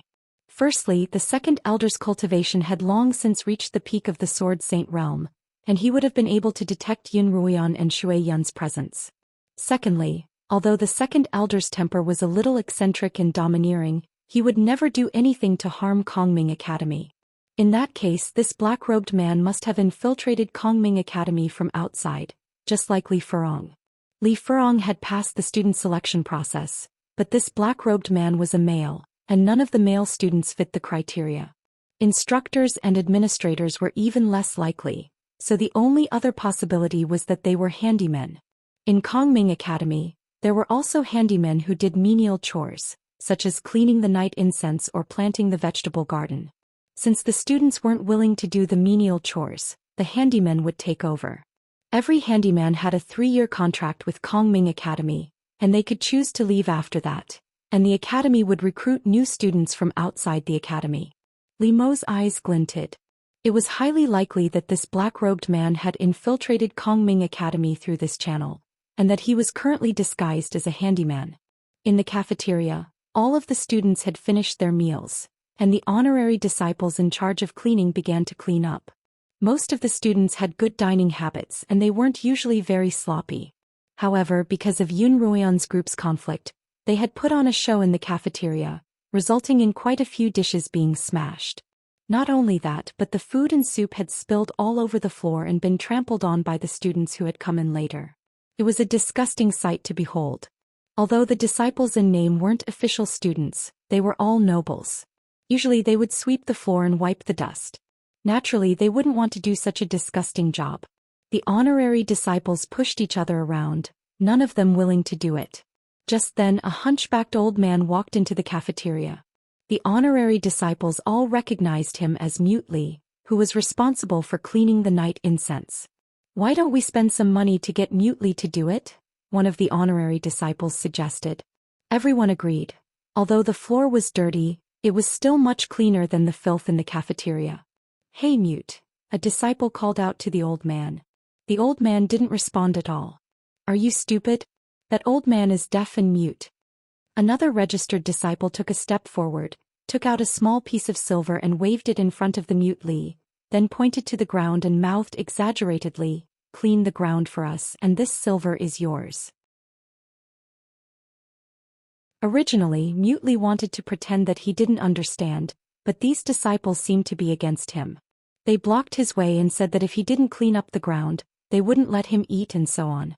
Mute Li suppressed the anger in his heart and squatted down to wipe the floor with a cloth handed over by a few in-name disciples. While wiping the ground, he said fiercely in his heart, "Wait until I'm done, then I'll come and take your dog lives." Did you see the conflict in the dining hall today? Mute Li was wiping the floor and the other disciples had nothing to do, so they chatted on the side. "I didn't see anything. I was helping out in the kitchen at the time." "What happened?" one of the disciples asked curiously.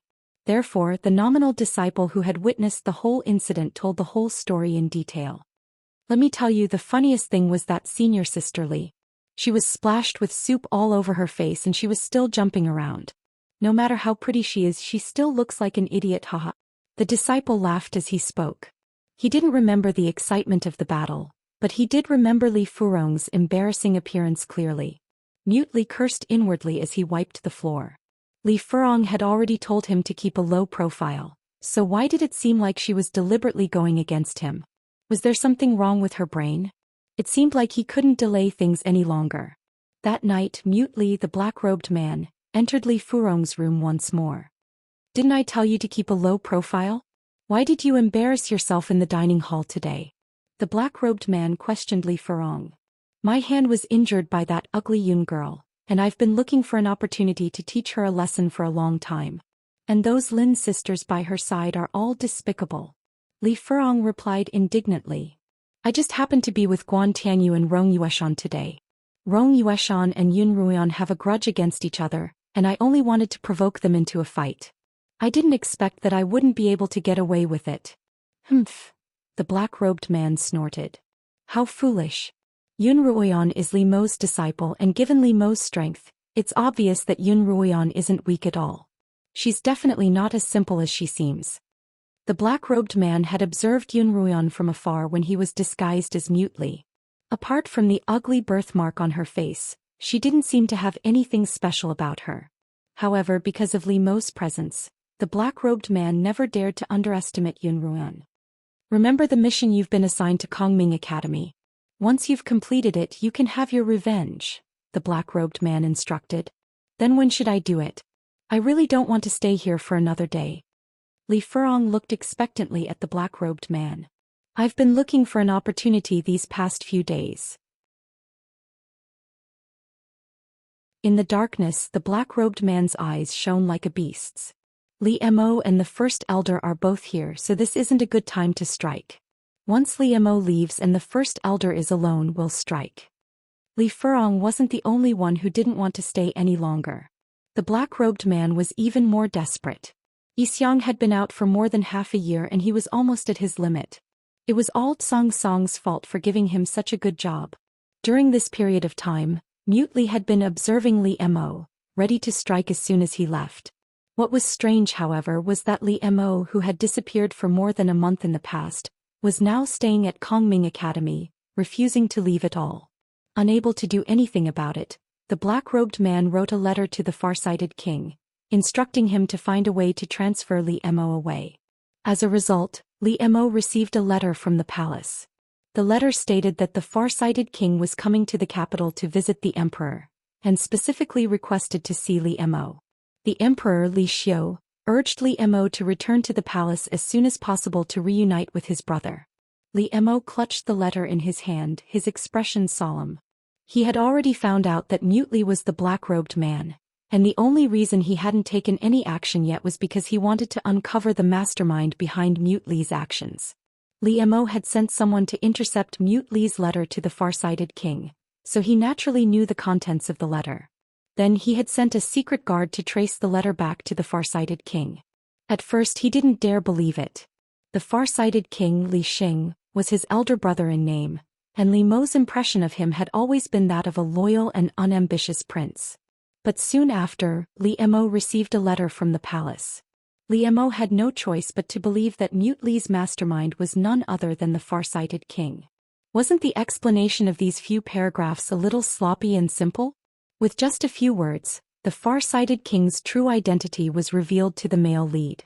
In terms of the plot, the writing was a little too childish. There was no sense of urgency or contradiction.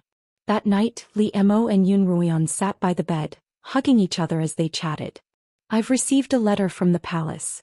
The far-sighted king has entered the palace to visit the emperor, and he specifically requested to see me." As winter approached, the weather grew colder and colder. Fortunately, the two of them had high cultivations and their embrace was quite warm. Li Mo hugged Yun Ruian even tighter. When Yun Ruian heard Li Mo mention the far-sighted king, she sat up in his embrace. "The far-sighted king has come to the capital? Is it that Li Xing?" Yun Ruian turned to Li Mo. "There's only one far-sighted king in the Li kingdom and that's Li Xing. You seem to know him." "I don't know him, but I do know something important about him," Yun Ruian replied solemnly. "Tell me about it." Yun Ruian began to tell Li Mo everything she knew about the far-sighted king's rebellion. Li Mo was even more certain of his suspicions after hearing Yun Ruian's words. "It looks like the far-sighted king has been putting on an act all this time. Even I was fooled by him," Li Mo commented coolly. "He's clearly here to lure you away so that Li Furong and the black-robed man can make a move while you're away." Yun Ruian leaned against Li Mo's chest, her brows furrowed. "Li Mo, I still find it strange that no one would be able to steal the all-seeing mirror alive. Given the far-sighted king's abilities, there's no way he wouldn't know this, so why would he go through all this trouble?" "That's exactly what I'm curious about," Li Mo replied. "I haven't made a move on Li Furong and the black-robed man because I want to lure out the mastermind, and because I want to see what they're up to." "In that case, how do you plan to deal with the far-sighted king?" Li Mo thought for a moment. "Since they're trying to lure me away, they must be wary of my presence. As long as I remain on Kongming Peak, they won't dare to make a move. Tomorrow I'll leave Kongming Academy as they wish." Early the next morning, Mute Li drove the carriage filled with night incense as usual and waited outside the southern tower for the registered disciple in charge of cleaning inside the tower to deliver the night incense. Two registered disciples walked out with a chamber pot in their hands. They placed the chamber pot next to the night-scented incense cart and began to chat. "I'm so jealous that you're in charge of Master Mo's room. Master Mo doesn't stay in the tower for long and he'll be leaving soon. You'll be able to relax again," one of the disciples commented. "Is Master Mo leaving?" "This is the longest he's stayed in the tower in recent years," the disciple in charge of Li Mo's room replied. "Why didn't I know that he was leaving? I overheard their conversation when I was cleaning the first elder's room. Master Mo said that he'd received a letter from the emperor of the Li kingdom, saying that the far-sighted king had come to the capital to meet him. Oh, is that so? In that case I'll have some time to slack off. After pouring out the night incense, Li Mo returned the chamber pot to its original spot and handed it to the two disciples for cleaning. Then he slowly drove the carriage away. As he turned around, Li Mo's face suddenly revealed a sinister smile. I've finally made it.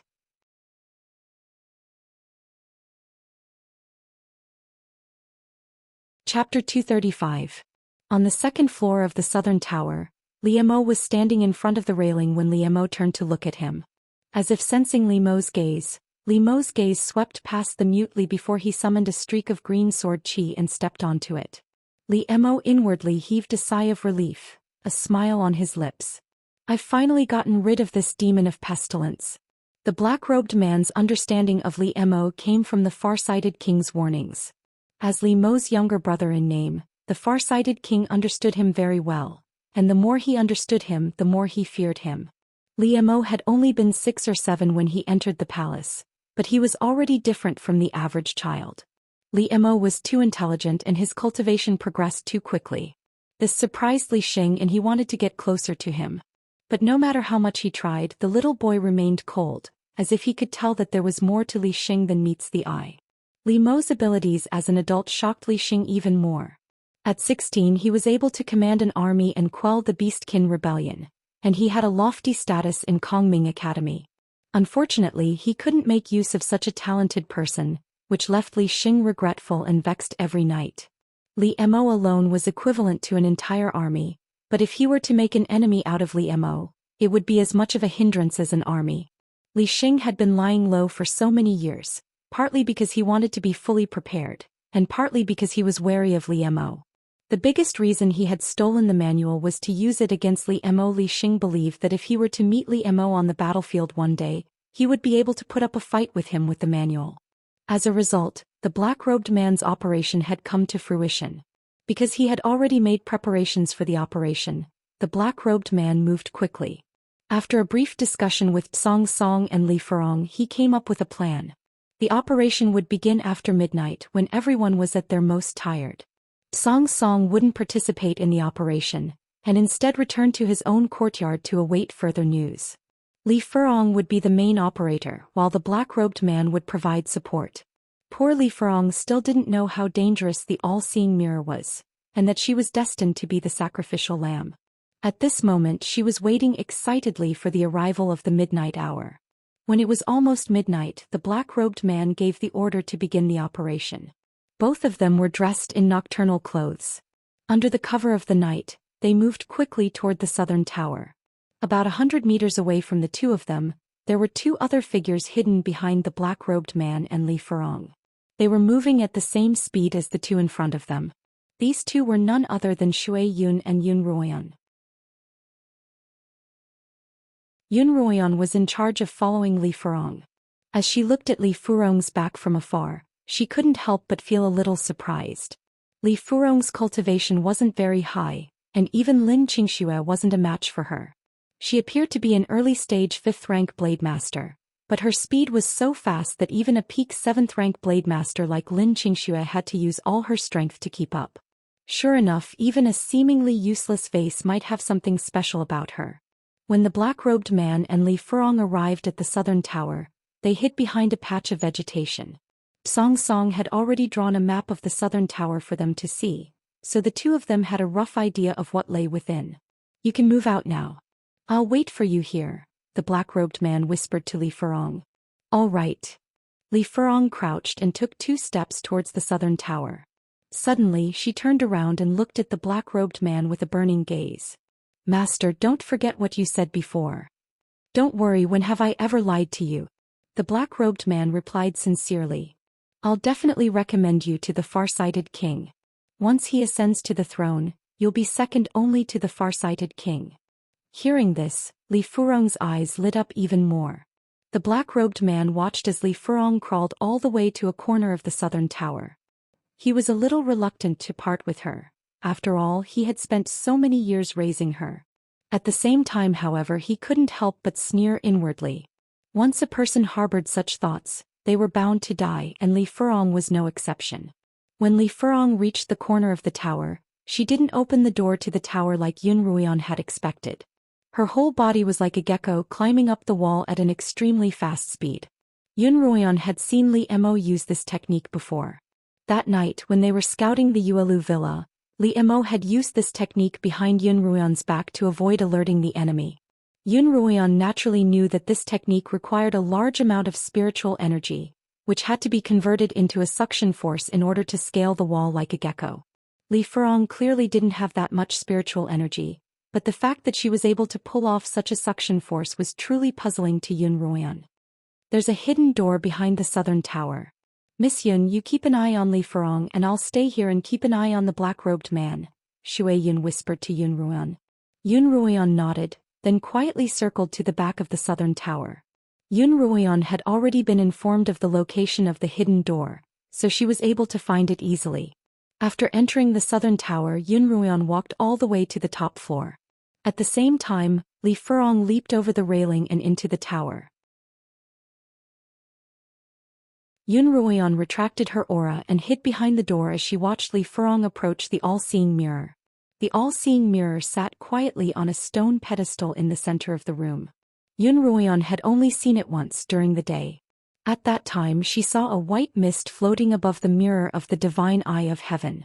When the great elder chanted the incantation to open the mirror of the divine eye of heaven, the white mist dissipated and an eye appeared.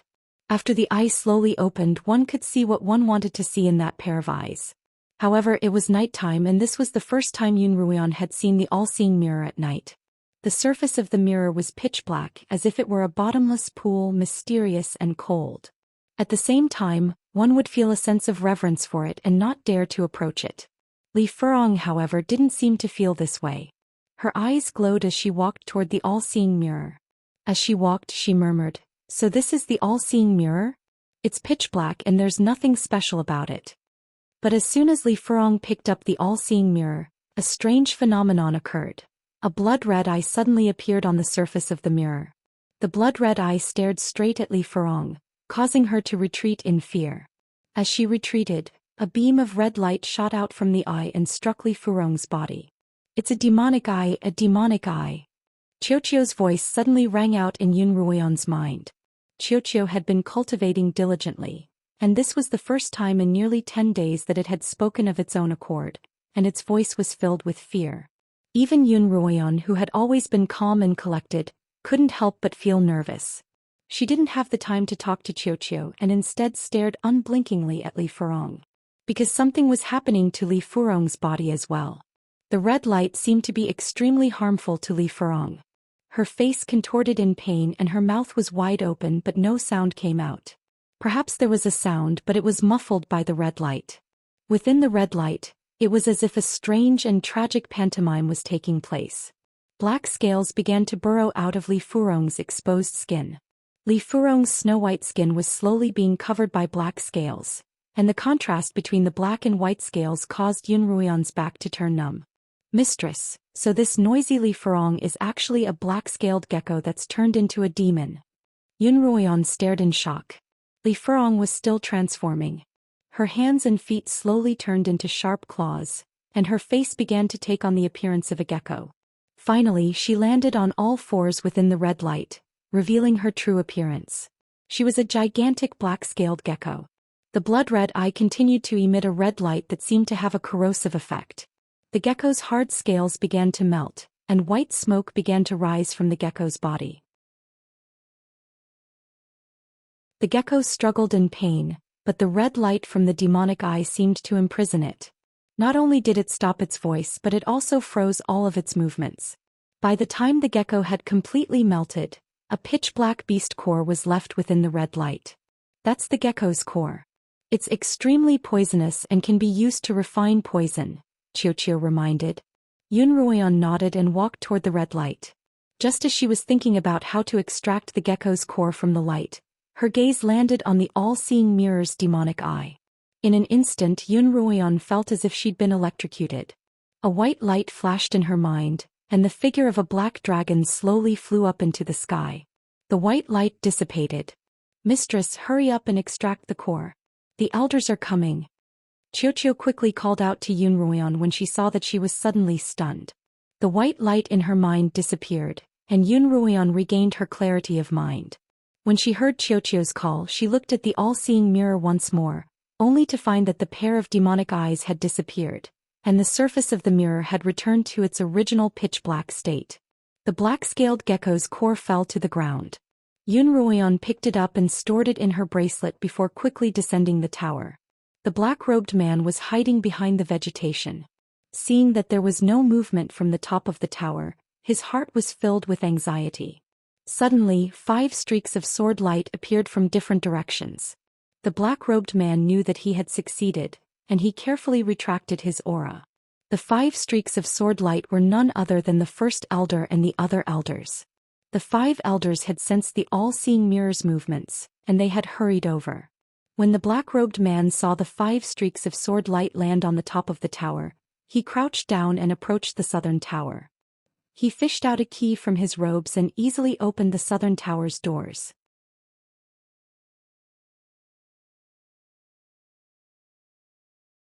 Chapter 236. Shui Yun watched as the black-robed man entered the pagoda, then followed suit. The black-robed man entered the tower. Following the map that Song Song had given him, he easily found the secret chamber at the bottom floor. According to Song Song, the great elder would cultivate in the secret chamber every night. The door to the secret chamber was ajar. The black-robed man seemed to have seen the first elder leave in a hurry after sensing the mirror, not even bothering to close the door. The black-robed man entered the secret chamber. Shui Yunxin, who was following behind, said, "Just as Prince expected, it's a diversion, there's another plan." Shui Yun did not follow the black-robed man into the secret chamber. Instead, she turned and walked up the stairs to the top of the tower. The 5 elders reached the top floor of the southern tower. The mirror was still on the stone platform, but the air was thick with demonic aura. "Looks like a demon broke in," the second elder said, scanning the surroundings. But the monster's level was too low. It wasn't strong enough to activate the heaven and earth formation, so it was killed by the all-seeing mirror. 6th elder squinted as if he had not woken up from his meditation. "Why don't I see the first elder?" "He should have sensed something when the all-seeing mirror appeared," the 3rd elder said curiously. "He lives in the southern tower, so he must have arrived earlier than us. He probably went back after seeing that nothing happened." The 6th elder yawned and waved his hand. "With the mirror, we don't have to worry about any demons or ghosts. Let's all go back. I'm so sleepy in the middle of the night." "No, there's something fishy going on," the 2nd elder said. The 2nd elder asserted. As he spoke, he actually approached the God's Eye mirror, as if he wanted to open it to see what was going on. "2nd elder, are you crazy?" The 5th elder stopped him. "The mirror cannot be opened at night or it will be punished by the heavens. You're in charge of the Hall of Penitence, so you should know this better than any of us." When the 2nd elder heard this, he stopped what he was doing. "Why don't we go find the 1st elder and ask him what's going on?" the 3rd elder suggested. The elders all agreed with the 3rd elder and headed down the tower. Just as they reached the stairs, they saw Shui Yun walking up. "Elders, please wait," Shui Yun said as he blocked their path. "Shui Yun, what are you doing here?" asked the 2nd elder with a frown. "I've been ordered by the great elder to wait for you," Shui Yun said, pulling out an identity medallion that glowed with purple light. The elders recognized the identity medallions in Shui Yun's hands. Not only did they recognize that each of them had one, but they also recognized the medallions. That had been many years ago when they had first entered Kongming Academy. At their level, the identity tag was no longer important, so they usually wouldn't wear it on their bodies. Instead, they would keep it. So when they saw the great elder's identity card, they couldn't help but be a little surprised. "On the orders of the great elder, please remain at the top of the tower for the time being," Shui Yun said. "What do you mean?" 3rd elder asked curiously. "Did something happen?" "Elders, please wait a moment. Once this is over, the Grand Elder will give everyone a reasonable explanation." Shui Yun didn't say anything else, nor did he answer any questions. Although the elders were puzzled, they still had to obey the Great Elder's orders, so they waited patiently. After passing through the door of the secret chamber, there was a corridor with 2 rows of stone doors on either side. Behind these doors were all the treasures of Kongming Academy. According to the intelligence they had received, the manual was stored in the third stone chamber on the left. The black-robed man took out the key he had used to open the tower and opened the door. In the opposite chamber, Yun Ruoyan and Li Mo were observing the black-robed man's movements through a hole in the stone door. "The thousand-faced key," Li Mo murmured. "What is it?" Yun Ruoyan asked. "That black-robed man is holding the thousand-faced key, which is made from the core of a thousand-faced beast, and can unlock all locks in the world," Li Mo replied. "Such a good thing is mine." Yun Ruoyan smiled. "Can we leave now?" Li Mo nodded and the two of them walked out of the chamber. In the opposite stone room, the black-robed man was rummaging through rows of wooden shelves, looking for the divine dragon art of war. On the wooden shelves, there were all sorts of books and some unknown treasures. Finally, the black-robed man found a black box in an inconspicuous corner. The box was only the size of a palm, and there was a lifelike carving of a black dragon engraved on it. "This is it. It's exactly as described in the intelligence reports," the black-robed man thought as he reached for the box. "So that's what you wanted." Suddenly, a low voice came from behind the black-robed man. Startled, the black-robed man turned around to see Li Mo and Yun Ruoyan standing side by side in front of the stone door. "Didn't you leave?" The black-robed man looked at Li Mo in shock. "I did leave," Li Mo replied slowly. "But I came back." "You're trying to trick me." The black-robed man held the black box in his hand and lowered his body into a defensive stance. "You think you've hidden yourself well, but you've already been exposed. We didn't do anything to you because we wanted to see what you were up to. Hand over the box and we might spare your life." "Humph, I'm afraid you don't have the ability to catch me." The black-robed man tossed an object onto the ground. As the item shattered on the ground, a dazzling white light shone on the black-robed man. The black-robed man then disappeared without a trace. Where did he go? Yun Ruoyan was shocked to see the black-robed man disappear so suddenly. "It's a teleportation scroll." Li Mo was also a little surprised. Teleportation scrolls could allow a person to teleport, but activating them consumed a great deal of spiritual energy. Typically, it required 2 or 3 people to activate them simultaneously. In order to reach the trial, at least 4 strong cultivators were needed. However, there were a few teleportation scrolls left behind in ancient times that had the same function as teleportation scrolls. However, these scrolls were exceptionally rare, and Li Mo had only seen one in his entire life. He hadn't expected the far-sighted king to have gone to such great lengths to obtain that small box. That teleportation scroll wasn't of a high rank, so he couldn't have gotten far. "Hurry up and chase after him." Li Mo didn't rush to answer Yun Ruoyan's doubts. He turned around and rushed off with Yun Ruoyan following closely behind. A white light flashed by the edge of a cliff and the black-robed man landed on the ground. "Damn it, I've been discovered." The black-robed man was frustrated. "Luckily I've got the item." "Brother Blackrobe, did you succeed?" Just as the black-robed man was about to fly off on his sword, Song Song suddenly appeared behind him. "Yes, I did." The black-robed man's voice was relaxed. "I've finally completed my mission and I can finally leave this damned place. Congratulations, Brother Black-robed." Song Song also walked up to the black-robed man, his face full of joy. "You've contributed quite a bit this time as well. When we get back, I'll definitely put in a few good words for you in front of the far-sighted king."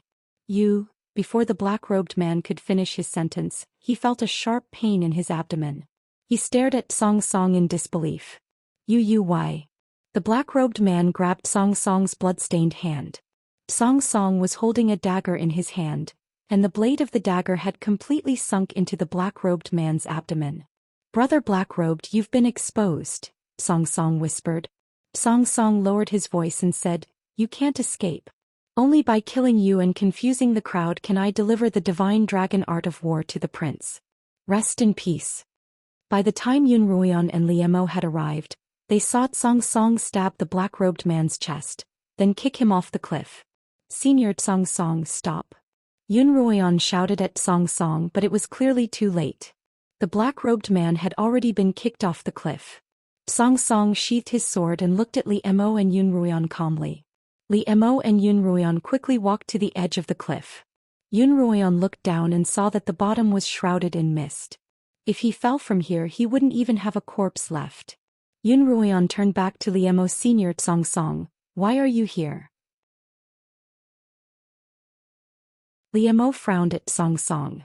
Xianxia's expression remained calm. I happened to wake up at night when I saw a scarlet sword flash past my window. I didn't recognize it, so I chased it here. The black-robed man on the sword tried to escape, so I knocked him off the cliff. The black-robed man fought back fiercely and I accidentally killed him. Liemo wanted to ask more, but Yun Ruoyan interrupted him. Senior Xianxia, did you see the black box in the black-robed man's hand? Black box? Xianxia pretended to be confused. Did you chase the black-robed man here because he took the box? Senior Xianxia, did you see it? Liemo didn't answer Xianxia's question. Xianxia thought for a moment. When I knocked the black-robed man off the cliff, he seemed to have dropped something, but I couldn't see what it was exactly. Where? Yun Ruoyan asked hurriedly. Xianxia pointed to the bushes and trees behind him and said, it fell over there. Senior Xianxia, the black-robed man stole that item from the southern tower. It's very important. From the southern tower? Xianxia looked surprised. Then it must be something very important. Hurry up and look for it. After saying that, Xianxia walked into the flowers and trees and pretended to search carefully. Found it. A moment later, Yun Ruoyan found a black box hidden among the bushes. Yun Ruoyan held the box in her hand. Her fingers brushed past the carving of a black dragon on the lid, and she felt a cold sensation seep into her skin.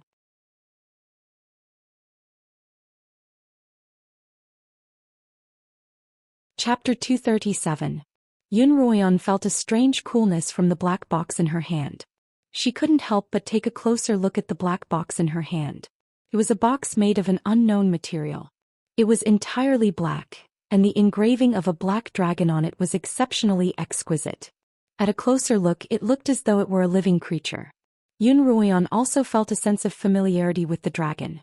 Yun Ruoyan had seen the illusion of a black dragon a few times at the bottom of the lake in the imperial territory, as well as in her dreams more than once. Subconsciously, she was very familiar with their appearance. As a result, she felt a strange sense of familiarity with the engraving. Yen-er. Liemo called out when he saw that Yun Ruoyan was in a daze.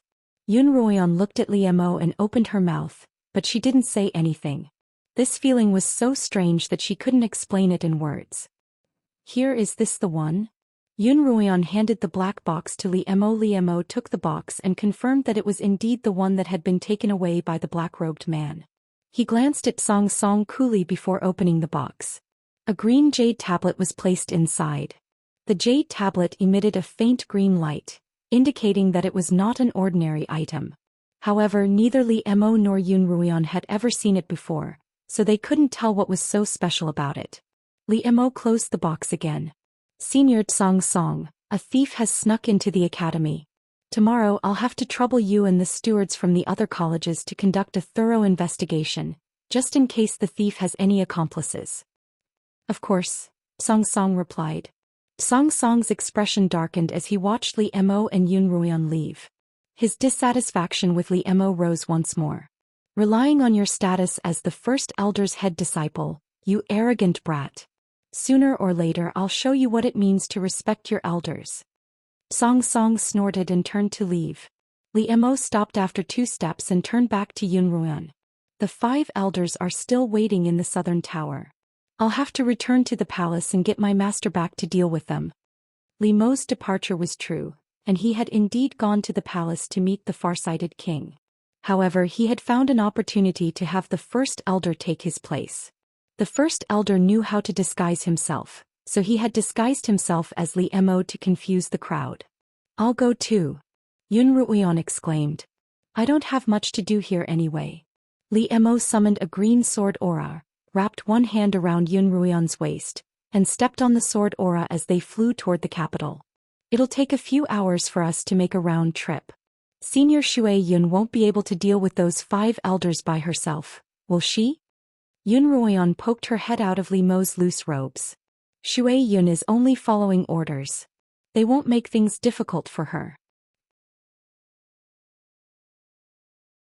As Liemo spoke, he rested one hand on his sword and the other on Yun Ruoyan's head, pushing her back into his warm robes. Less than 4 hours later, Li Emo arrived at the slaughtering king's manor. It was already late at night, and the first elder, disguised as Li Emo, had already returned to the manor after the banquet. The two of them landed in Li Mo's Green Lotus courtyard. As soon as they reached his bedroom, the door swung open. Yun Ruoyan stared in shock at the person who had opened the door. That person had a face identical to Li Mo's. Before Yun Ruoyan could react, Li Emo had dragged her into the room. "Master," Li Emo called out to the person who looked exactly like him. "He's the first elder?" Yun Ruoyan asked in surprise. No one answered Yun Ruoyan's question, because the first elder had answered Yun Ruoyan's doubts with his actions. He stretched out his right hand, which glowed with a faint white spiritual energy. Then the first elder brushed his right palm, which glowed with spiritual energy, across his face. Li Mo's face disappeared, replaced by the first elder's original appearance. What kind of technique is this?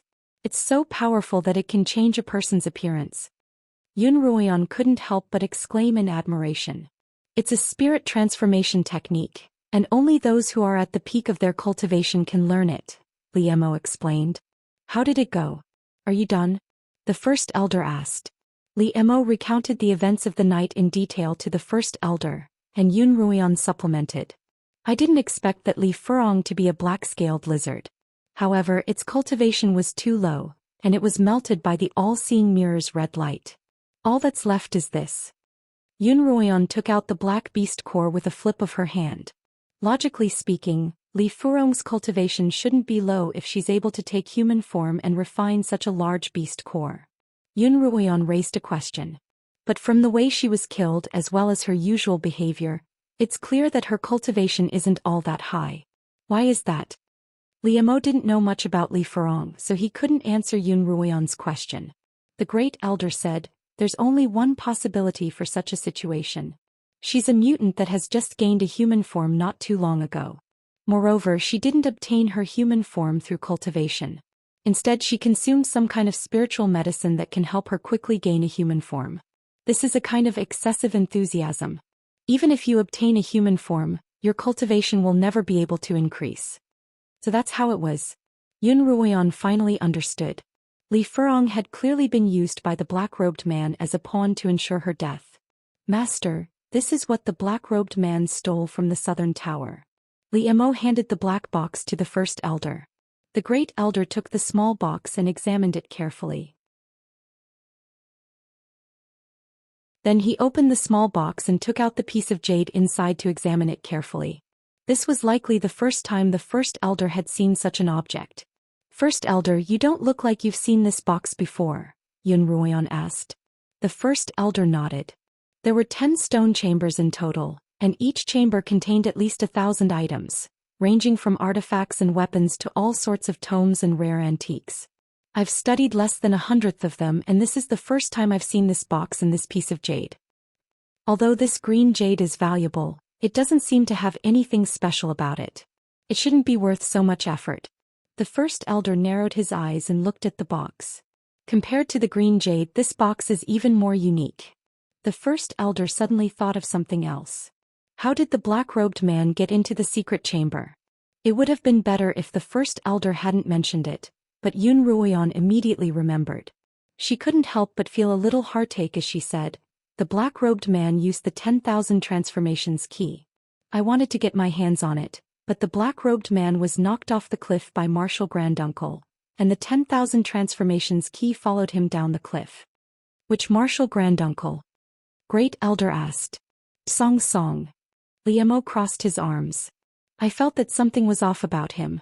I could have caught the black-robed man, but he threw me off the cliff. Also, the item in this box is far from what I expected. Could it have been swapped?" "You suspect Song Song?" The first elder frowned, a little surprised. Song Song was the caretaker of the Southern College as well as his trusted junior brother. Only a suspicion but no concrete evidence. Li Emo nodded. After the black-robed man stole the box, only Song Song had any contact with him. If there really is something wrong with the item in the box, then it's highly likely that Song Song was the culprit. The first elder's expression turned serious. According to Li Emo, the far-sighted king was planning a rebellion, and the items stolen by the black-robed man had to have something to do with it. The secret chamber had always been Kongming Academy's top secret, and only the first elder had the authority to open it. If even he wasn't familiar with it, how could someone like the far-sighted king know about it? Moreover, Song Song was a high-ranking member of Kongming Academy. If Li Mo's guess was right, how could he have had anything to do with the far-sighted king? If that was the case, then Kongming Academy couldn't keep him around. Li Mo, I've always supported you in everything you do, but Kongming Academy has never participated in the struggles of the secular world. Our goal is to constantly improve our cultivation and venture into the universe, the first elder began.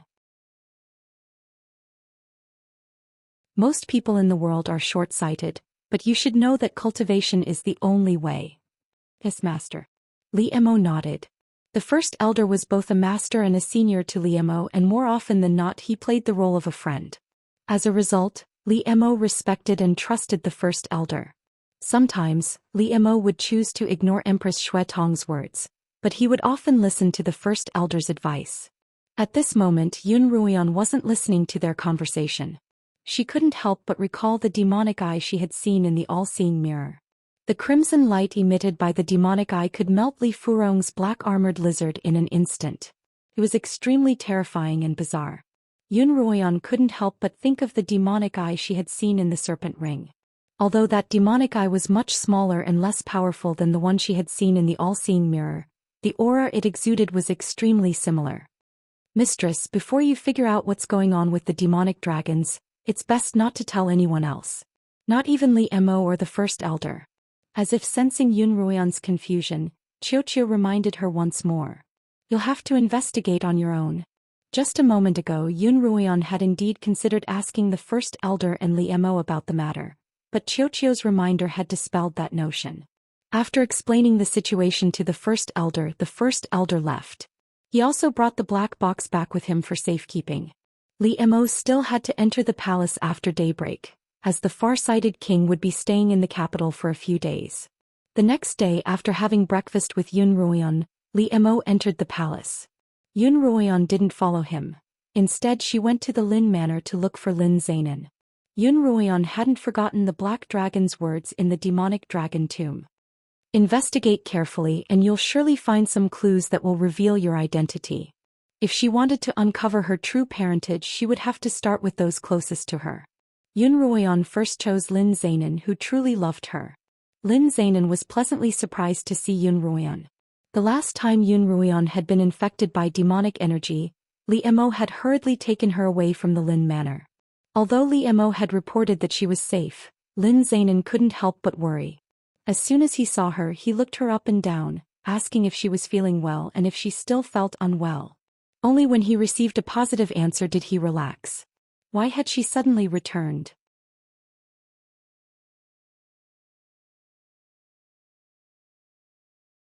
Chapter 238. Yun Ruoyan brushed off Lin Zainin, saying that she'd come with Li Mo to take care of some business, and that she'd dropped by to see him. Lin Zainin asked about Yun Ruoyan's cultivation as well as how the Lin sisters were doing. Then Yun Ruoyan used a fireball technique on Lin Zainin, who was delighted and gratified. When grandfather was young, he was so obsessed with pill making that he neglected his cultivation as a blade master. In the end, he wasn't able to become a true blade master, and his mastery of spiritual energy was even more shallow. You're able to do both and achieve good results. You've already surpassed your grandfather at such a young age, so your future will be limitless. Seeing that Lin Zainin was so excited that his face was red, Yun Ruoyan poured him a cup of tea. Lin Zainin took the cup and sipped it slowly, calming his excitement. If your mother were still alive, she'd be delighted to see you so successful. Since Lin Zainin had brought up her mother, Yun Ruoyan asked, did mother come back often when she was pregnant with me? Yes, she came back often even when your grandmother was still alive. I was often away from home, but I heard from your grandmother that your mother loved to go to the peach orchard to look at the peach blossoms. At the mention of the peach orchard, Yun Ruoyan recalled that strange dream in which Lin Yueme had asked her to call a stranger, Daddy. Yun Ruoyan couldn't help but ask, Grandfather, did my mother have any male friends other than my father before she gave birth to me? Lin Zainin didn't expect Yun Ruoyan to suddenly ask this question. I just thought that someone as beautiful as mother must have had a lot of suitors before marrying my father, Yun Ruoyan added, realizing that her question had come too suddenly. That's right. Lin Zanan sighed. After your mother reached marriageable age, there were so many matchmakers at home. Because she was of marriageable age, we arranged for her to meet some of the scions of the larger families, but none of them caught her eye. Lin Zanan paused as if immersed in a memory. He gently placed the teacup in his hand on the wooden table. What I didn't expect was that she'd fall for your father. Lin Zanan sighed again, his expression full of regret. If I'd known that day, I wouldn't have held that peach blossom party. Yun Ruoyan's eyes lit up. This was the first time she'd heard of such a thing from Lin Zanan. From Lin Zanan's tone, it seemed likely that Lin Yueme had met Yun Lan at the peach blossom party, and had fallen in love with him as a result. Grandfather, what's the peach blossom party? Yun Ruoyan hurriedly asked. Thus, Lin Zanan slowly recounted the past. About 18 years ago, Lin Yueme had just reached marriageable age. Once a woman reached marriageable age, they would immediately arrange a marriage. Back then, the Lin family was still quite powerful, and Lin Yueme was famed for her beauty. As a result, the number of people who wanted to marry her was overwhelming. One day, Lin Zanan was returning home. Lin Zanan clearly remembered that it had been late autumn and the flowers outside had withered. The Lin family's peach blossom garden, nourished by spiritual energy, was as lush as spring. Lin Furen discussed with him and decided to hold a peach blossom banquet. They invited all the disciples of the big clans who usually visited the banquet to pick a son-in-law. And on the day of the banquet, Yun Lan appeared. Grandfather, as far as I know, the Lins and the Yuns have been at odds for a long time. Why did you invite my father to the banquet? Yun Ruoyan asked. As far as Yun Ruoyan knew, her grandfather hadn't approved of the relationship between her parents at first, and it was only after her mother, Lin Yueme, had tried her best to convince Lin Zanan to allow it. Even so, Lin Zanan had never been fond of Yun Lan. Of course I didn't invite him, but I couldn't stop him from coming with someone else, Lin Zanan replied. At first I didn't see your mother like him very much. Instead she seemed to like that young Master Long. Lin Zanan facepalmed. That young Master Long? Is he from the capital? Young Master Long. Yun Ruoyan's heart skipped a beat. Which young Master Long? Is he from the capital? As Yun Ruoyan asked, she tried to recall the names of the Long families in the capital, but Lin Zanan replied, no, he's just here to join in on the fun, and your father is here to join in on the fun. Lin Zanan said that he'd noticed that young Master Long was a handsome man with an extraordinary manner of speech, a perfect match for Lin Yueme. He'd even sent someone to investigate him, only to discover that he was living in the Yun household, his origins unknown, and his whereabouts a mystery. Lin Yueme was the only daughter of the Yun family, and Lin Zanan naturally wouldn't betroth her to someone of unknown origins. Lin Zanan forbade Lin Yueme from getting close to young Master Long, but Lin Yueme said that she only admired young Master Long's talent and experience, and that the two of them were just ordinary friends. That young Master Long really is quite a character. Your two uncles are on good terms with him, and the three of them often travel together. I can't keep your mother here alone, Lin Zanan replied. Lin Zanan replied, I just didn't expect your father to be with them every day, and I didn't expect you May to fall for your father in the end. From Lin Zanan's tone, Yun Ruoyan could tell that her father couldn't even compare to young Master Long. Whether it was in terms of talent or cultivation, Yun Lan was considered a prominent figure in the Li Kingdom. If even he couldn't compare, then young Master Long had to be extraordinary. Hearing Lin Zanan's words, Yun Ruoyan couldn't help but think of a possibility. If what the demonic dragon had said was true, and Yun Ruoyan really did have the blood of a demonic dragon flowing through her veins, then she wouldn't be the sole wife-born daughter of the Yun family, and Yun Lan wouldn't be her father. Could this young Master Long also have the blood of a demonic dragon? Was he the man whom Lin Yueme had asked Yun Ruoyan to call her daddy? Ruoyan, what's the matter? Lin Zanan interrupted Yun Ruoyan's train of thought. She raised her head to look at him, her eyes blank. Ruoyan, what's the matter? Have you run into a problem that you can't solve? No. Yun Ruoyan shook her head and smiled. I'm just curious about this young Master Long. Come to think of it, this young Master Long is really strange, Lin Zanan continued. Yun Ruoyan craned her neck, afraid to miss a single word. After your father and mother got married, he suddenly disappeared.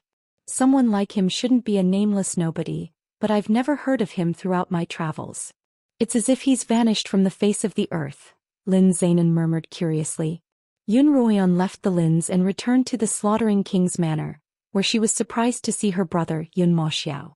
When Yun Ruoyan saw her brother, Li Luo was standing by his side. Thank you, Sister Li Luo. I was just about to ask you to help me inform my brother. Yun Ruoyan smiled. His Highness has ordered me to invite young Master Yun, Li Luo replied with a smile. His Highness treats Miss Yun well. Yun Maoxiao pretended to be angry. Ruoyan, you're back but you didn't come home? That's too much. You're not even married yet. Brother, we haven't seen each other in a long time.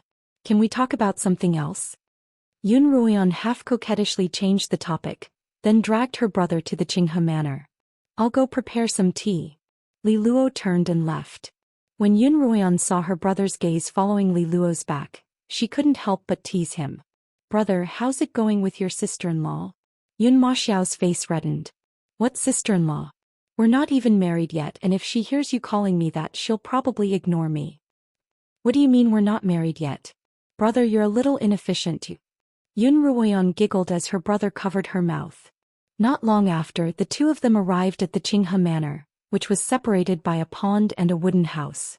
The lotus flowers in the pond had all withered, but the school of gold-back carps in the crystal-clear water was quite beautiful. This must be the Slaughtering King's manor, right? Yun Maoxiao looked at Yun Ruoyan. You're staying here too? Yes. Yun Ruoyan also looked at her brother. His brows were furrowed more and more tightly, and a strange look appeared in his eyes. What are you thinking about? There are plenty of rooms here. I'll take this one and he'll take that one. Yun Ruoyan gestured with her hands. There's quite a few rooms in between. Only then did Yun Maoxiao soften his tone. You'll only be 14 after this year and you'll only be of marriageable age next year. Don't let anyone take advantage of you. And someone so powerful that even he couldn't do anything about it? I know. Yun Ruoyan nodded obediently. Although Yun Maoxiao was a little sentimental, he truly cared about her, unlike his brother who couldn't wait to give her to Li Mo. The two of them chatted as they entered a side hall. Just then Li Luo returned with tea. Sister Li Luo, my brother's staying for lunch today. Sorry to trouble you, Yun Ruoyan said. Li Luo glanced at Yun Maoxiao and smiled. It's no trouble at all. She then left to prepare lunch. I see that Sister Li Luo is much closer to you now, so you'd better be more proactive. Yun Ruoyan looked at her brother. Yun Maoxiao didn't look at Yun Ruoyan. Instead, he lowered his head and stared at the tea in his cup. She's more grateful to me than anything else. Her senior brother is currently serving under my master in the northern barracks, and I was the one who recommended him. Yun Ruoyan thought of the beastkin man who had lost an arm. Yun Maoxiao took a sip of tea, then raised his head and smiled brightly.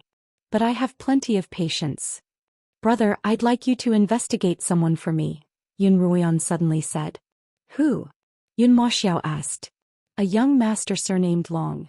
He appeared in the capital 18 years ago and he was on good terms with our parents. Then for no apparent reason he disappeared. Help me find out who else he's been in contact with other than our parents. Yun Ruoyan saw the confusion on Yun Maoxiao's face. Don't ask me why and don't tell anyone else about this. I'll tell you when the time comes. Yun Maoxiao nodded, suppressing his doubts and asking no further questions. Having one's own secrets was a sign that one had grown up. Yun Maoxiao felt that Yun Ruoyan had already grown up, but he didn't know that Yun Ruoyan had far too many secrets that he didn't know and couldn't let him know.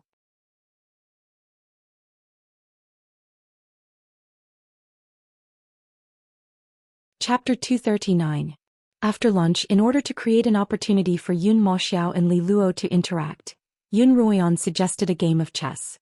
Li Mo had ordered Li Luo to take good care of Yun Ruoyan, and she obeyed Yun Ruoyan's request by setting up a chessboard in the side hall. Yun Ruoyan wanted Li Luo and Yun Maoxiao to play, but Li Luo refused. Yun Ruoyan couldn't force the issue, so she could only play with Yun Maoxiao herself. As Yun Ruoyan played, she glanced at Li Luo from time to time. Although Li Luo didn't speak, she would frown every time she made a wrong move. From this, Yun Ruoyan could tell that Li Luo was quite skilled at chess. For those who were skilled at chess, nothing was more painful than watching a lousy chess player play poorly. Yun Ruoyan purposely made a wrong move then looked vexed. Brother, this move doesn't count. I'll go again. Yun Ruoyan refused to play and Yun Maxiao nodded in agreement. However, Yun Ruoyan pondered for a long time without making a move. Sister Li Luo, where do you think I should play? Yun Ruoyan took the initiative to ask Li Luo, and Li Luo finally made a move. You can try there. Li Luo pointed at a spot. Once Li Luo started, she couldn't hold back. After Yun Ruoyan repeatedly asked if Li Luo could play there, Li Luo was finally forced into a position by Yun Ruoyan. Yun Maxiao was skilled at chess, but Li Luo wasn't bad either. The two of them were evenly matched on the board. In the end, Yun Maxiao won. I lost, Li Luo sighed. Yun Ruoyan glared at her brother. Why can't you go easy on her? Do you really want to win that badly? Yun Maxiao ignored Yun Ruoyan's gaze and smiled at Li Luo. Miss Li Luo, it's still early. Why don't we play another round? Sure. Unexpectedly, Li Luo agreed without hesitation. Yun Ruoyan didn't need to mediate the atmosphere any longer. The two of them played back and forth and Yun Ruoyan became an outsider. By the time the second round ended, it was evening. Young Master Yun, you're skilled at chess. I'm not your match. Sister Li Luo, you're already very impressive. My brother learned his chess skills from General Huang, and the fact that you were able to last so long against him shows that you're quite skilled. Yun Ruoyan stared at her brother once more. She felt that her brother had never been so calm before. He'd actually won 2 rounds in a row against the girl of his dreams. No wonder there was no sign of it yet. Yun Ruoyan wasn't particularly interested in chess. In her past life, she had only learned it to please Pei Zio. Although she was an expert, she lacked the heart to play chess and she didn't care about winning or losing. That was why she felt that between losing a game of chess and making her sweetheart happy, the latter was more important. However, Yun Maxiao knew that one couldn't afford to concede in a match between experts. This was a form of respect for one's opponent. If he had conceded, Li Luo probably wouldn't have played a second round with him. Compared to Yun Maxiao's domineering style, Li Luo's style was steady and incisive. It was just that she was a little lacking in maturity and skill, which was why she had lost to Yun Maxiao. Miss Li Luo, from whom did you learn chess? Yun Maxiao asked. His Highness sometimes plays chess with others and I often watch from the sidelines, so I've learned a little, Li Luo replied. I've never seen Li Mo play chess before. Yun Ruoyan pretended to be interested. I'd like to play another round with him. Oh Yen, would you like to play a round with me? Li Mo's voice came from outside the hall. Li Mo walked in, his eyes glued to the door for a few days. Li Mo, you're back early. Yun Ruoyan looked at Li Mo in surprise. In the morning, Li Mo had told her that he wouldn't be back until late at night, but he was back so early in the evening. Your Highness. Li Luo stood up from her seat and greeted Li Mo respectfully. Slaughtering King. Yun Maxiao also stood up and bowed to Li Mo. Li Mo gestured for them to dispense with the formalities, then turned to Yun Ruoyan. Li Mo waved at Yun Ruoyan. You're back just in time. We were just playing chess. My brother's really good, so why don't you two play? Yun Ruoyan walked up to Li Mo and smiled. Yun Maxiao also looked at Li Mo expectantly. It was said that a person's character and personality could be discerned from their chess style, and Yun Maxiao was very much looking forward to playing against Li Mo. Li Mo glanced at Yun Maxiao. Sure, but I don't have time today. Li Mo turned to Yun Ruoyan. Yen, I'm here to bring you into the palace. Yun Ruoyan was a little surprised. Why are you bringing me into the palace? Li Mo didn't answer Yun Ruoyan's question. Your father, official Yun, is also here. Since his father was also in the palace, he must have known that Li Mo had come to bring Yun Ruoyan into the palace. In that case, Yun Ruoyan would have no choice but to enter the palace. Li Mo turned back to Yun Maxiao. There are quite a few scions from the noble families in the palace as well. Would you like to tag along? Yun Maxiao had spent most of his time in the army, and he hadn't attended banquets or social gatherings. Now that he had returned from the army, however, it was important for him to attend more banquets held by the noble families. In fact, Yun Lan had indeed brought Yun Maxiao to quite a few banquets and acquainted him with quite a few of the nobles. Since father hasn't asked me to go, I'm sure he has his reasons. I'd better not go, Yun Maxiao replied. Farewell. Li Mo nodded. Li Luo, please send young Master Yun off. Li Luo sent Yun Moxiao off, and Li Emo brought Yun Ruoyan to the courtyard. Why did you suddenly return to bring me to the palace? Yun Ruoyan asked once more. The far-sighted king has adopted a son who insists on taking me as his master, so I told him that I have a disciple, Li Emo replied. When the far-sighted king heard this, he insisted on meeting Yun Ruoyan. Li Emo was about to refuse, but Yun Lan immediately agreed. After thinking for a moment, Li Emo decided that it wouldn't be a bad idea to introduce Yun Ruoyan to the royal family, so he personally came to fetch her. The winter weather was cold and the gardens weren't suitable for a banquet. As such, the banquet was held in Qingde Palace, where the emperor and his officials were invited. The palace guards all recognized Li Mo's sword aura, and Li Emo stopped right in front of Qingde Palace. Yun Ruoyan followed Li Emo into the great hall. As soon as the two of them entered, almost everyone's gazes landed on them. The two of them bowed to Li Xiu, who was seated on the dragon throne, and then to Yun Lan, who was seated on the throne.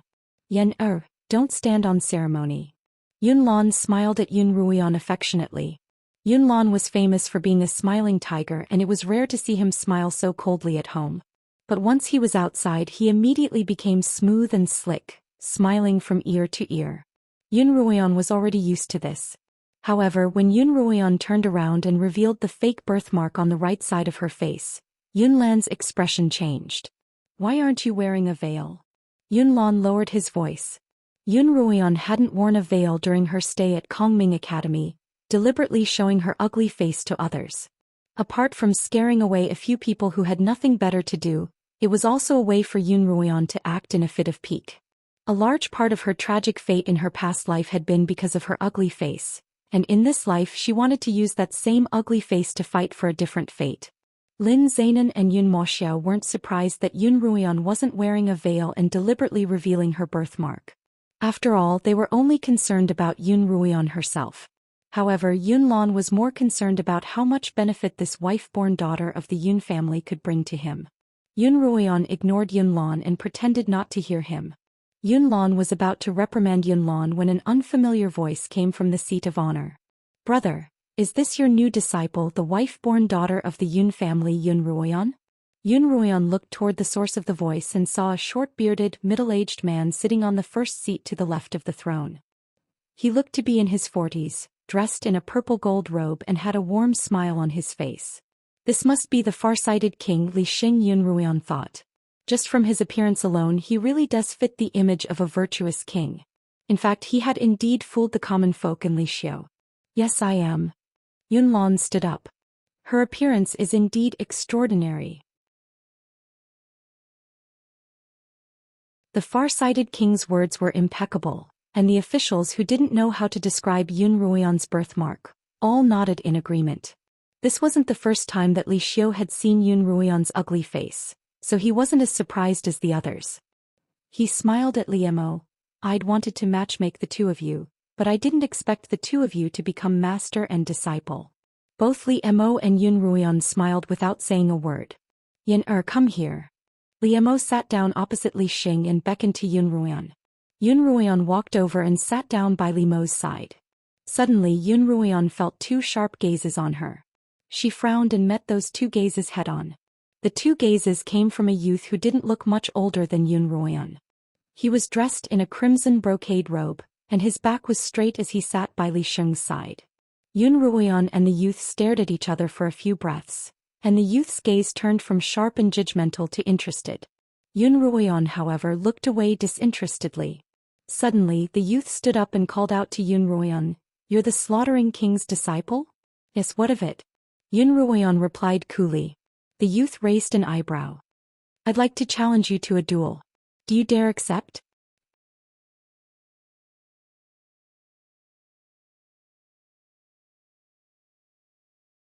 Chapter 240. You want to challenge me? The youth's sudden words surprised Yun Ruoyan as well as everyone else present. Everyone stopped their conversations and turned to look at Yun Ruoyan and the youth. "Yes, I want to challenge you," the youth replied seriously. "His Highness, the Slaughtering King, is someone I've always wanted to take as my master, but now that you've become his disciple, he's not willing to accept me anymore." I want to defeat you in front of the slaughtering king and show him that I'm stronger than you. But I don't want to compete with you. Yun Ruoyan smiled at the youth. Although the youth looked a little older than Yun Ruoyan, at most 14 or 15 years of age, his temperament couldn't be compared to Yun Ruoyan's. Yun Ruoyan couldn't help but look at him as if he were a child. You're looking down on me? The youth was infuriated by Yun Ruoyan's gaze and he clenched his fists tightly. Wei hai. Don't be impudent. The far-sighted king called out to the youth, but the youth continued to stare at Yun Ruoyan stubbornly. The far-sighted king shook his head helplessly. This child is the orphan of one of my officers. That officer passed away not long ago during a mission to suppress bandits, so I took him in as my foster son. I didn't discipline him well enough and he's a little wild. Oh, so he's the orphan of a martyr? How heroic. The officials all sighed when they heard the far-sighted king's words. Compared to an ordinary foster son, the orphan of a martyr held a different status. Even the Emperor Li Xiu couldn't help but praise him. Good child. Tell me what you wish for and I'll do my best to fulfill it. Wei Hai doesn't have any other wishes than to become the slaughtering king's disciple, the youth replied. Brother. Li Xiu glanced at Li Mo, who didn't even look up from his cup of wine. Li Mo will only accept one disciple in this lifetime. Yun Ruoyan sat by the side, her lips curling up in a smile. She too didn't look up from her cup of wine. The relationship between master and disciple was indescribably harmonious, but at the same time, it felt as if there was something more between them than between master and disciple. But no one could tell where it was more and where it was less. Li Mo had always been a man of few words. Li Xiu helplessly said to the youth, "This wish is a little difficult. Try something else, such as a high-grade spiritual pill or a spiritual weapon. Godfather has all those things." He pointed at Yun Ruoyan. Then have her spar with me. Li Xiu couldn't help but sigh inwardly. Everyone present could see how much Li Mo valued Yun Ruoyan. He couldn't force Li Mo, so naturally he couldn't force Li Mo's disciple either. However, he had already broken his promise to this child once. If he still couldn't fulfill this wish, how could he, the emperor, put his face in front of so many ministers? Li Xiu's slender eyes couldn't help but lose some of his emperor's authority, replaced by more of an ingratiating look. However, he wasn't looking at Li Mo, but at Yun Ruoyan. Miss Yun, in this emperor's opinion, you should compete with him and fulfill his wish. Wei Hai wasn't even a 5th-rank blade master, and Yun Ruoyan would have a crushing advantage over him. Everyone present could see this. As a result, they all urged Yun Ruoyan to compete with him. Even Yun Lan spoke up, and Yun Ruoyan had no choice but to stand up from her seat. If you don't want to fight, don't force yourself. I'll take you away right now, Li Mo said. No need, I'll just compete with him, Yun Ruoyan replied as she walked out of her seat. The youth also walked out of his seat. This place is too small. Let's go outside. The Qingda Hall could host 500 ministers at a time, but there were less than 100 people in the hall. The hall was still quite spacious, and Yun Ruoyan couldn't help but wonder what the youth was planning. Before Yun Ruoyan could agree, the youth walked out of the hall and Yun Ruoyan frowned as she followed. Li Mo stood up and walked out, and the far-sighted king and Emperor Li Xiu walked out of the hall one after the other, and the ministers all followed. This should be enough, right? Yun Ruoyan looked at the youth's back. The winter night air was chilly and there were no stars in the sky. Yun Ruoyan channeled spiritual energy into her eyes and saw the youth slowly turn around. All right, prepare for my next move. As he spoke, he charged at Yun Ruoyan like a gust of wind. To Yun Ruoyan's surprise, the youth's speed was far beyond his cultivation, but it was still a little lacking compared to Yun Ruoyan's. Yun Ruoyan channeled spiritual energy beneath her feet and leaped to the side. With Yun Ruoyan's current cultivation, she could leap 10 feet into the air. As soon as Yun Ruoyan landed, however, the youth immediately attacked again and Yun Ruoyan leaped to the side again. The youth's cultivation wasn't high, but his speed seemed to be natural and he didn't seem to know fatigue. Yun Ruoyan didn't want to hurt him, but she couldn't think of a way to stop him without hurting him. She couldn't use fireballs as the damage would be too great. Neither of them had any weapons, so she could only use spiritual energy to attack from a short distance. As expected of a descendant of a family of generals, this youth was able to beat the slaughtering king's disciple into a corner. Actually, it's not that the youth is strong, but that Miss Yun isn't skilled enough. Some of the officials who were close to the far-sighted king began to discuss the matter, but they kept their voices low because they were afraid of Li Mo. Not many of these officials had a high cultivation, and they could only make out the surface of the battle in the dark. Li Mo, Yun Lan, Li Xiu and Li Xing could tell that although Yun Ruoyan was dodging, she actually had the upper hand. Just then Yun Ruoyan grasped an opportunity. The youth had revealed an opening in his attack. Previously the youth's leg had been quickly retracted, but this time, it lingered in midair. Yun Ruoyan grabbed the youth's ankle, then channeled spiritual energy from her spiritual vortex and struck it. If she wasn't mistaken, the youth would suffer a bone-deep pain, and then he would lose the ability to fight. What shocked Yun Ruoyan, however, was that her spiritual energy didn't strike the youth's ankle. Instead, she felt a sharp pain in her fingers as if she had been bitten by something. The pain left as quickly as it came, and in an instant Yun Ruoyan's fingers turned numb. The numbness continued to spread from Yun Ruoyan's fingers to her arms, shoulders and neck. "Mistress, you've been poisoned." Only then did Yun Ruoyan hear Qiuqiu's anxious voice. "I know," Yun Ruoyan replied. "Qiuqiu, what were you doing?" "I've been poisoned." Yun Ruoyan's tongue quickly grew numb. She saw the youth standing not far from her raise an arm, and on his arm was a spider of the same color as his clothes. "A black fog spider," Yun Ruoyan exclaimed. She had seen Li Furong try to use such spiders to harm Lin Qingxue, but she had stabbed her to death with a dagger. The spider that Yun Ruoyan had stabbed to death was identical to the one on the youth's arm, but the color was different. That one was black while this one was crimson. "It's not a black mist spider," Qiuqiu emphasized. "It's a red mist spider, 10 times more venomous than a black mist spider. Mistress, hurry up and take an antidote." Yun Ruoyan felt her entire body go numb and even her tongue was numb. She forcefully retrieved an antidote from her pocket dimension and swallowed it. Only then did she manage to straighten her tongue. Then she pulled out the dagger from her pants and cut her finger, letting out the poisonous blood. The youth didn't stop Yun Ruoyan. The red mist spider's venom was too strong, and he clearly didn't want Yun Ruoyan to die so quickly. At this moment Yun Ruoyan felt as if she had failed miserably. She had a higher cultivation than the youth and she still had a chance of winning, but this youth who was clearly weaker than her had somehow managed to trick her. "What are you trying to do?" Yun Ruoyan asked the youth. "Why?" The youth's simple and honest expression was replaced by a sinister one. "Avenge my master," the young man said. "Your master? Who's your master?" Yun Ruoyan asked.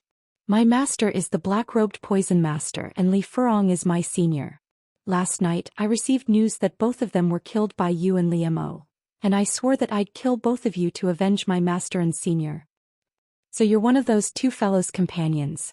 Although Yun Ruoyan's tongue had been straightened, it was still difficult for her to speak. "Who gave you the news?" Yun Ruoyan knew that the informant had to be a spy within Kongming Academy. "Why did they stop fighting?" "That's right, they've stopped fighting," someone exclaimed. Yun Ruoyan and the youth had left the hall during their fight, and although the crowd could still see them clearly, they couldn't hear their conversation. "It looks like they're having a conversation. Don't tell me they've become friends?" Emperor Li Xiu chuckled. "If that's the case, that'd be great," the far-sighted king Li Xing continued. "Miss Yun, I think you're a good girl." As he spoke, he turned to Liam. "Official Yun, has your daughter been betrothed yet? If not, will she be betrothed to me?" Startled, Yun Lan turned to look at Li Mo, but Li Mo's gaze was on Yun Ruoyan in the dark. Li Mo was now Yun Ruoyan's master, and in the eyes of the Li Kingdom, a master was akin to a father. As a result, Yun Lan had given up on the idea of betrothing Yun Ruoyan to Li Mo. Yun Ruoyan and Li Mo were now master and disciple, and this meant that the Yun family had formed an unbreakable bond with the slaughtering king. He wouldn't lose out. Now, however, another king was proposing marriage to him, and he didn't seem to mind Yun Ruoyan's appearance at all. Naturally, Yun Lan would agree to it. However, he didn't dare agree immediately. According to the rules, he would have to consult Yun Ruoyan's master first. Both the far-sighted king and the emperor could see Yun Lan's concerns, and they both turned to Li Mo. "Brother, what do you think?" As soon as Li Xiu opened his mouth, a blue light flashed in Li Mo's eyes, startling him. While Li Xiu was still in a daze, Li Mo strode toward Yun Ruoyan.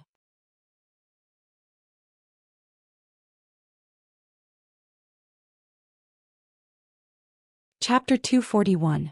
Yun Ruoyan asked the youth who had sent him the message, but he didn't answer her immediately.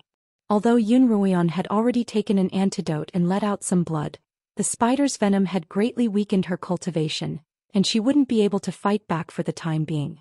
Xiao could communicate with Li Mo through her mental energy, but Yun Ruoyan couldn't. As a result, she didn't dare act rashly. If she opened her mouth to call for help, the red mist spider on the youth's arm would immediately bite her. In her weakened state, it would be almost impossible for her to dodge the spider's attack. "Mistress, if this continues, you'll be in danger," Xiu exclaimed. "I'll inform Li Mo." "Don't rush." Yun Ruoyan stopped Xiu. "Let me find out who the spy is." "No, Li Mo has already sensed that you're in danger and he's on his way here. Tell him to wait." Yun Ruoyan hurriedly shouted. Li Mo was walking toward Yun Ruoyan when Xiu's voice suddenly rang out in his mind, telling him not to come any closer and that Yun Ruoyan was trying to get information out of the youth. Li Mo frowned and stopped in his tracks, his gaze fixed on the two men in the dark. If Yun Ruoyan was in any danger, he would be able to protect her in a timely manner. However, Li Mo's actions fell into the youth's eyes. He turned to look at Li Mo, his gaze sinister and smug. Then he took out a black object from his robes and raised it high above his head. Li Mo was shocked by the youth's actions and he rushed toward Yun Ruoyan like an arrow. Yun Ruoyan also saw the black scroll in the youth's hands. The black-robed man had used it before, so she recognized it as a teleportation scroll. Li Mo had mentioned that teleportation scrolls were extremely rare, and she hadn't expected that the youth would have one. The youth threw the scroll on the ground and a cloud of white smoke rose from it, enveloping both Yun Ruoyan and the youth. Yun Ruoyan felt the world spin around her and then she lost consciousness. Li Mo's speed was as fast as lightning, but he was still a step too late. By the time he arrived, the two of them had already disappeared into the smoke. Li Mo turned to the far-sighted king's side, grabbing the far-sighted king's collar with one hand and staring at him with a frosty gaze. "What do you want?" Li Mo asked in a low voice. "Brother, what are you doing?" King Ming looked confused. "Where did that brat take Yen?" "I don't know," the Ming king denied flatly. "You don't know? Do you think nobody knows what you've done?" Li Mo lifted the far-sighted king up with all his might, and the far-sighted king, whose cultivation was much lower than Li Mo's. "Li Mo, let go," Li Xiu said from the side. "If there's anything, ask clearly. Don't be rash." None of the officials present had ever seen Li Mo so angry and no one dared to speak. "Your Highness, just now my daughter and the young master suddenly disappeared together. If I'm not mistaken, the young master must have used a legendary teleportation scroll." Yun Lan was the only one who spoke up because Yun Ruoyan was his daughter. "Brother, let go of me first. I'll explain everything to you." Li Xing struggled. Li Mo put the far-sighted king down. "Tell me, where did you take Yen?" The far-sighted king coughed a few times. "That teleportation scroll indeed belongs to the far-sighted king's manor. I gave it to General Wei and he must have given it to his son. Wei Hai has a mischievous personality and he might just be joking. Send someone to look around." Cough cough. "That's right, Li Mo, don't be rash," Li Xiu advised. "There are so many people here and I'm here as well. What could a young man like him possibly do? He's probably just throwing a tantrum and trying to play a joke on everyone."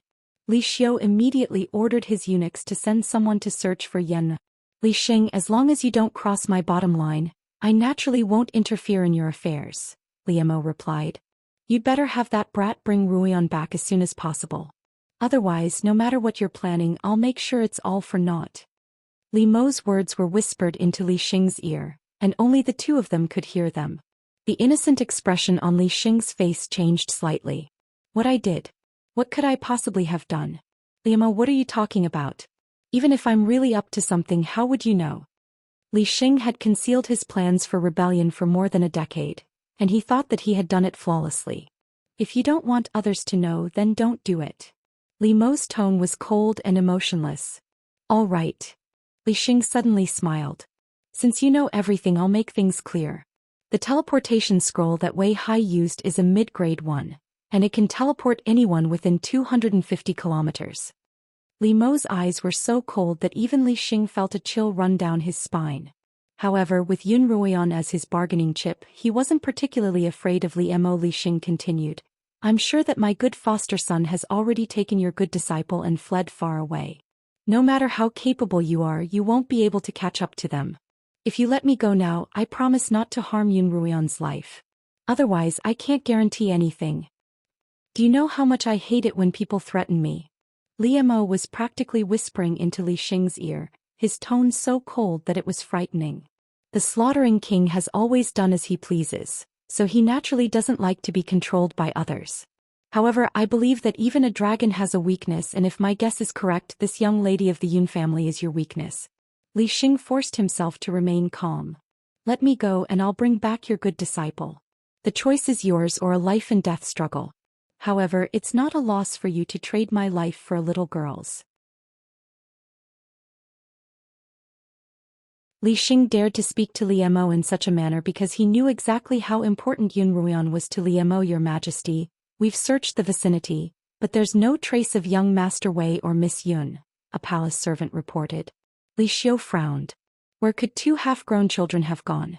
He couldn't help but look toward Li Mo and Li Xing, only to see Li Mo lift Li Xing up once more. Li Xing's pale face turned red once more, and he looked as if he were on the verge of death. Just as Li Xiu was about to stop him, Li Mo lifted Li Xing off the ground. "I'll never submit to anyone," Li Mo exclaimed as a green sword appeared beneath his feet, and he sped off toward the horizon with Li Xing in tow. "Li Mo, where are you taking me?" Li Xing's face turned from red to white. "We're brothers after all. We can talk things over. My surname isn't Li and I have nothing to do with the Li family. I'm sure you all know this. When Emperor Li imprisoned me in the palace, my master, the first elder of Kongming Academy, paid the price, so I don't owe you any favors." Li Mo stared ahead, his eyes cold and disdainful. "Whether you want to rebel or rule over the Qinyuan continent, none of that has anything to do with me.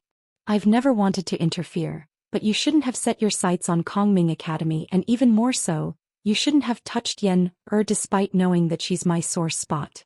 I'll give you 3 days. If you don't return Yun Ruoyan to me in 3 days' time, not only will I destroy your manor, but I'll also personally take your life." Yun Ruoyan, who had been abducted, fainted after a moment of dizziness. In her stupor, she seemed to hear Lin Yuemei's voice. Yener, come here. Let Mom and Dad see you." Yun Ruoyan slowly regained consciousness, but it wasn't Lin Yuemei's voice that echoed in her head, but Qiuqiu's. Mistress, wake up, wake up." Qiuqiu's tone was anxious. "Qiuqiu." Yun Ruoyan sat up from the ground. Yun Ruoyan looked around her. She was lying in a cage, surrounded by a completely unfamiliar cave. "Qiuqiu, where am I? How long have I been unconscious?" Yun Ruoyan frowned, her face blank and wary. "This is the far-sighted king's territory, 1,000 miles south of the capital," Qiuqiu replied. "You've been unconscious for 2 days." Yun Ruoyan rubbed her forehead. She was still a little dizzy, but the numbness had mostly disappeared. "You're awake." Just then, a person appeared at the entrance of the cave. It was the youth who had ambushed Yun Ruoyan Wei Hai. "You've been poisoned by a red mist spider, but you've been able to neutralize the poison in just 2 days. What kind of monster are you?" Wei Hai clicked his tongue in wonder. "You should know that there's no antidote to my red mist spider's poison." Yun Ruoyan ignored Wei Hai's probing gaze and asked coldly, "What do you want?" "I haven't decided yet." Wei Hai walked up to Yun Ruoyan's cage and sat down. "That night when I received news that you and Li Mo had killed my master and senior, I wanted nothing more than to tear you to shreds," Wei Hai said slowly. His face was filled with fierceness beyond his age. Then the fierceness turned into malice. "But now I've changed my mind. I've discovered that your constitution is unusual and I'd like to study you." "Study me?" Yun Ruoyan's expression changed. "You wouldn't dare." "Oh, why wouldn't I?" Wei Hai laughed sinisterly. "Your godfather's still with Li Mo. If you dare hurt me, Li Mo won't let your godfather off." "Heh, did you really take that old man's words seriously?" Wei Hai laughed. Since you're still a young girl, I'll be merciful and tell you this. That old man wanted to rebel and he convinced my master to help him. I just didn't expect both my master and senior to die because of this. Wei Hai looked rather sad. Since they're both dead, there's no need for me to stay by that old man's side. I can do whatever I want and that old man can't stop me. Ha! In the slaughtering king's manor, the far-sighted king had already been locked up for 2 days. There's still one more day. Li Mo stood outside the far-sighted king's cell. If I don't see Yun Ruian by tomorrow, don't blame me for being merciless. Li Xing had a bad premonition. Wei Hai had never been an obedient pawn, and after his master and senior sister's deaths he had no more worries. Li Mo had sent word that if Wei Hai still treated him as his master he would send Yun Ruian back. But it had been 2 days and he still hadn't returned. He must have run off with Yun Ruian. In truth, Li Xing had only wanted to test Yun Ruian's position in Li Mo's heart. Although he had obtained the manual, Li Xing still wasn't at ease. The title of the slaughtering king was far too intimidating. Just hearing it was enough to make a soldier's legs tremble in fear. Even with the divine dragon's art of war, Li Xing was still worried. If only he could find a way to blackmail Li Mo without resorting to weapons. Because of his fear, Li Xing had spent a great deal of effort to understand Li Mo. As a result, it wasn't hard to learn that Li Mo, who had always kept a distance from women, had only been interested in one woman, and that their relationship was extremely ambiguous. As a result, Li Xing had shot himself in the foot. Li Xing hadn't expected Li Mo's personality to be so stubborn. In Li Mo's words, he would rather die in glory than live in disgrace.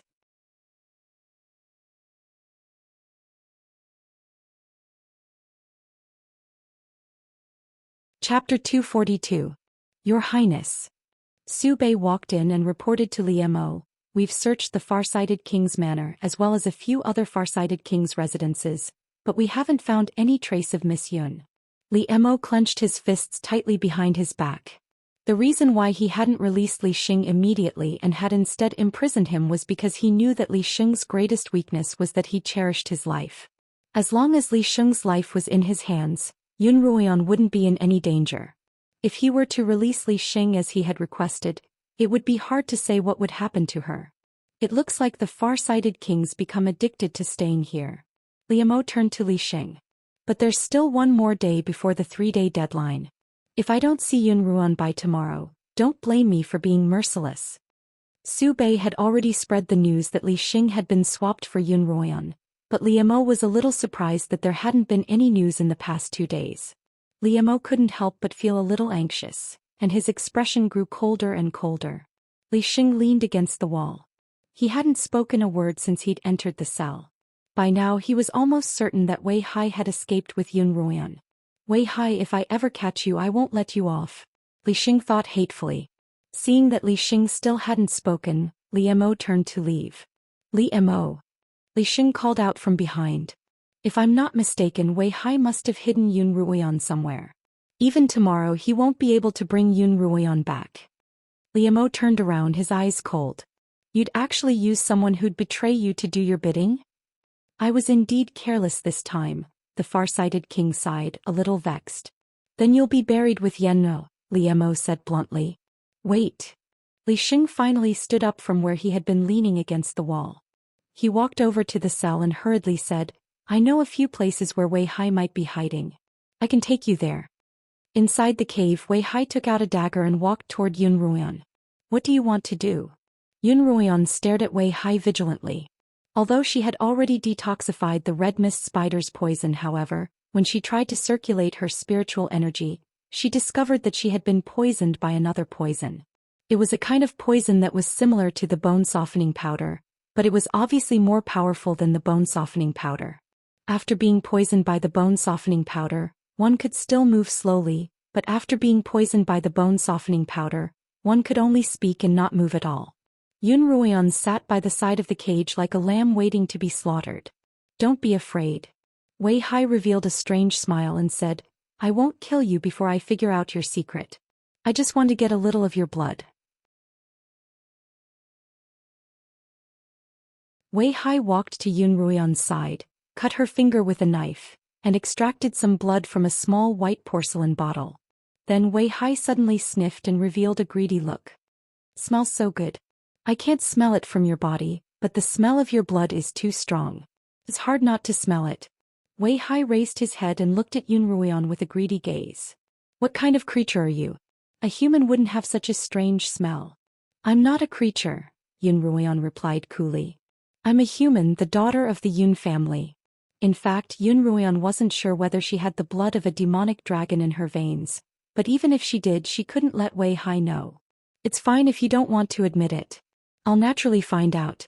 Something that gives off such a strange smell is definitely something good, comparable to a spiritual pill. Wei Hai placed the porcelain bottle in front of him and sniffed it, as if he had never smelled anything so delicious before. It looked as if it would drink the blood from the porcelain bottle in the next second. Yun Ruian couldn't help but feel a wave of disgust wash over her. Based on Wei Hai's description, Yun Ruian was certain that, like Li Furong, Wei Hai had also been transformed into a beast. Moreover, from his low cultivation, it was clear that he had also ingested some sort of medicine that could help him transform into a human. He wondered if Wei Hai was a black-armored lizard like Li Furong or some other species. Yun Ruian didn't really care what kind of creature Wei Hai was. What she was worried about was whether he really thought of her as a spiritual pill. You'd better not have any designs on my blood, Yun Ruian warned him. There's a lethal poison in my body, one that came from my mother's womb, and it's been with me ever since I was born. The birthmark on my face is a result of this poison, and perhaps the strange smell you're smelling is also a result of this poison. Wei Hai paused for a moment, but then he smiled. You don't have to try to trick me. The far-sighted king's manor has detailed information on you. It's true that you've had the birthmark since you were a child, and that the Yun family despised you for your ugly appearance. But to say that you were poisoned is far too preposterous.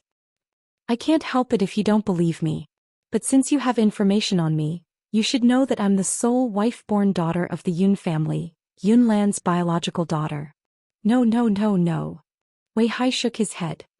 According to the information, you're not Yun Lan's biological daughter. What?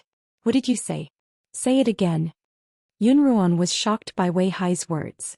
Although she had always had some doubts about her parentage, Wei Hai's words didn't surprise her. Although she'd always harbored some suspicions about her birth, this suspicion was completely different from having someone tell her to her face that she wasn't her father's child. According to the information on the far-sighted king's manor, you're not of the Yun family's bloodline. You were born after your mother cheated on you, Wei Hai repeated. Yun Ruian suppressed the shock in her heart and suddenly laughed. Are you kidding me? Your joke is too funny. No wonder you don't believe me. It's hard to accept such shocking news, but you don't have to doubt the veracity of it. The far-sighted king spent more than a decade plotting a rebellion. He recorded all the secrets of the large families in the capital, and even the entire Li kingdom, in particular the scandals of adultery and the birth of children out of wedlock. In the future, these will all be used by that old man to blackmail the large families. Perhaps it was because Wei Hai and Yun Ruian were alone in the cave, and because Wei Hai was a talkative fellow, Yun Ruian tried to get more information out of him. From Wei Hai's mouth, Yun Ruian was able to glean some information about herself, and when she compared it with the information she already knew, it was quite believable. According to Wei Hai, 18 years ago, a young Master Long had moved into the Yun household. He was so mysterious that even the far-sighted king's spies were unable to uncover his origins. Young Master Long had stayed with the Yun household for nearly half a year, and during this time he had gotten to know quite a few of the scions of the capital. Among them was Yun Ruian's mother Lin Yueme, and her father Yun Lan. According to the far-sighted king's records, young Master Long and Lin Yueme had fallen in love at first sight, and not long after they had pledged to marry each other. However, Lin Yueme's father Lin Zainan didn't approve of their relationship, and the two of them could only meet in secret. As for their mutual friend Yun Lan, who was also Yun Ruian's father in name, he covered for the two of them. Later, when Lin Zainan was about to betroth Yun Ruian to another large family in the capital, the two of them resorted to Yun Lan's method. Yun Lan personally proposed marriage to the Lin family, convincing everyone that he and Lin Yueme were in love. Although the two families had always been at odds with each other, they were still a match of equal status, and both of them had expressed their determination to marry no one else but the other. Left with no choice, the Yun and Lin families could only agree to the marriage.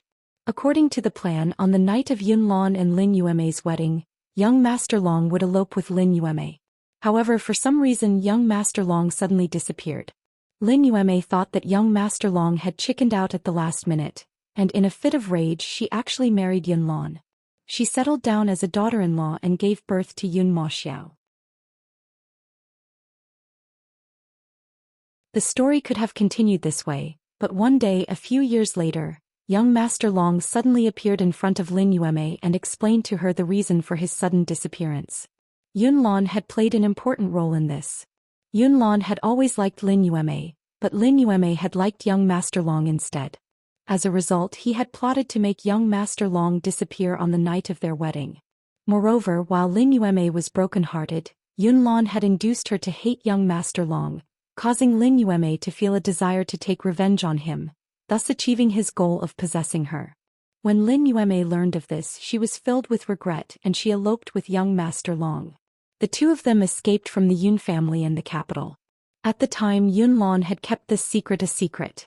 Because Lin Yueme usually lived in her own garden and rarely interacted with others, even the Yun family didn't know that she had eloped with someone else. As Yun Lan guarded this secret, he frantically searched for the two of them, but it was as if the two of them had vanished from the face of the earth. Just as Yun Lan was in despair, Lin Yueme suddenly returned to the Yun family and became pregnant with a child. According to the records, the child in her womb was Yun Ruoyan. So you're not the daughter of the Yun family's first wife. You're not even Yun Lan's child. You're just the bastard child of your mother and the young Master Long mentioned in this document. Wei Hai capped the porcelain bottle in his hand and put it away. Nonsense. Yun Ruoyan hugged her legs, curled up in a corner of the cage and sneered. Wei Hai stood up and walked to the entrance of the cage. Now that you've fallen into my hands, you won't be able to live. I'm a talkative person, but I don't like to lie. I wouldn't be so bored as to lie to someone who's about to die. However, what I've said is only what's recorded in the records. Even if there's a mistake, I'm not lying to you. Wei Hai paused for a moment before continuing. One more thing. The information on young Master Long has been encrypted, and I don't have the right to read it. All encrypted documents in the far-sighted king's manor are considered secrets, and your biological father is truly a mysterious figure.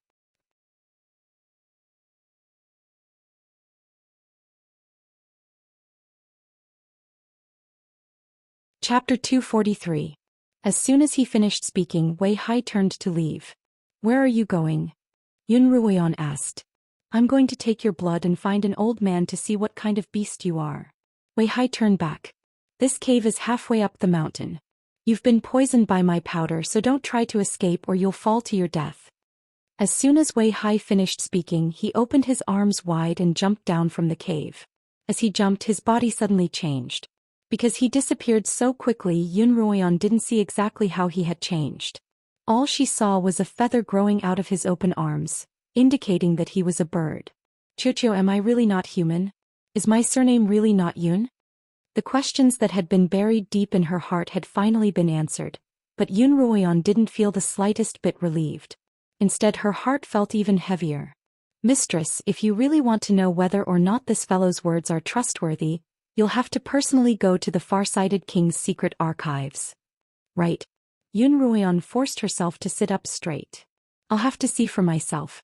Actually, Yun Ruoyan still had some doubts about whether she was Yun Lan's biological daughter or not. In Yun Ruoyan's mind, before her cultivation had deteriorated and the birthmark on her face hadn't worsened, Yun Lan had still doted on her.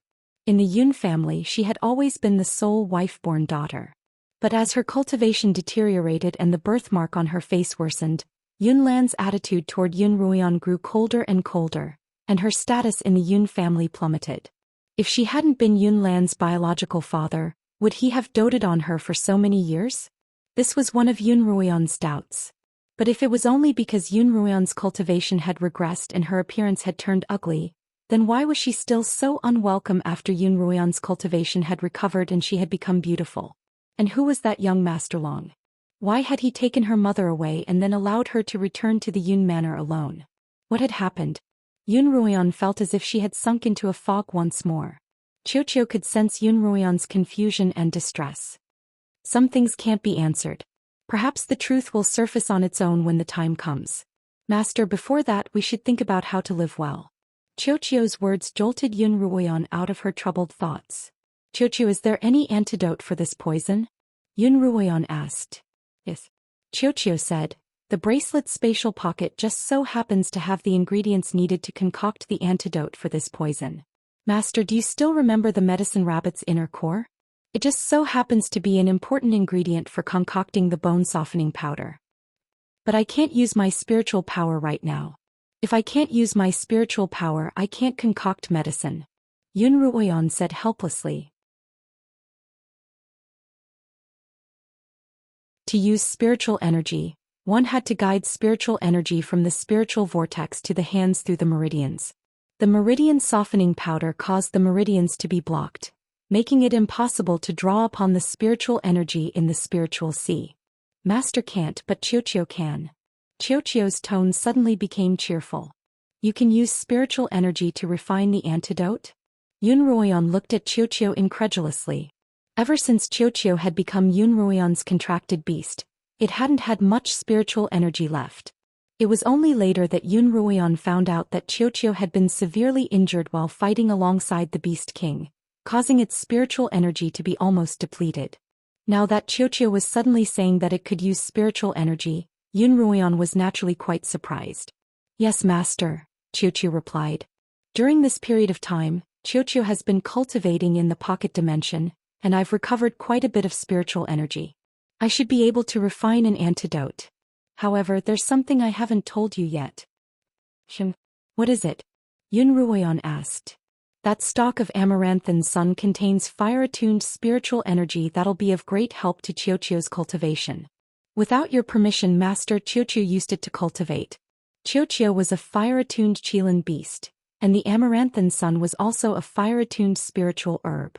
In fact, Qiuqiu had unintentionally discovered that the spiritual energy within the Amaranthan Sun would flow into its spiritual vortex along with the spiritual energy in the bracelet's pocket dimension, greatly increasing its spiritual energy.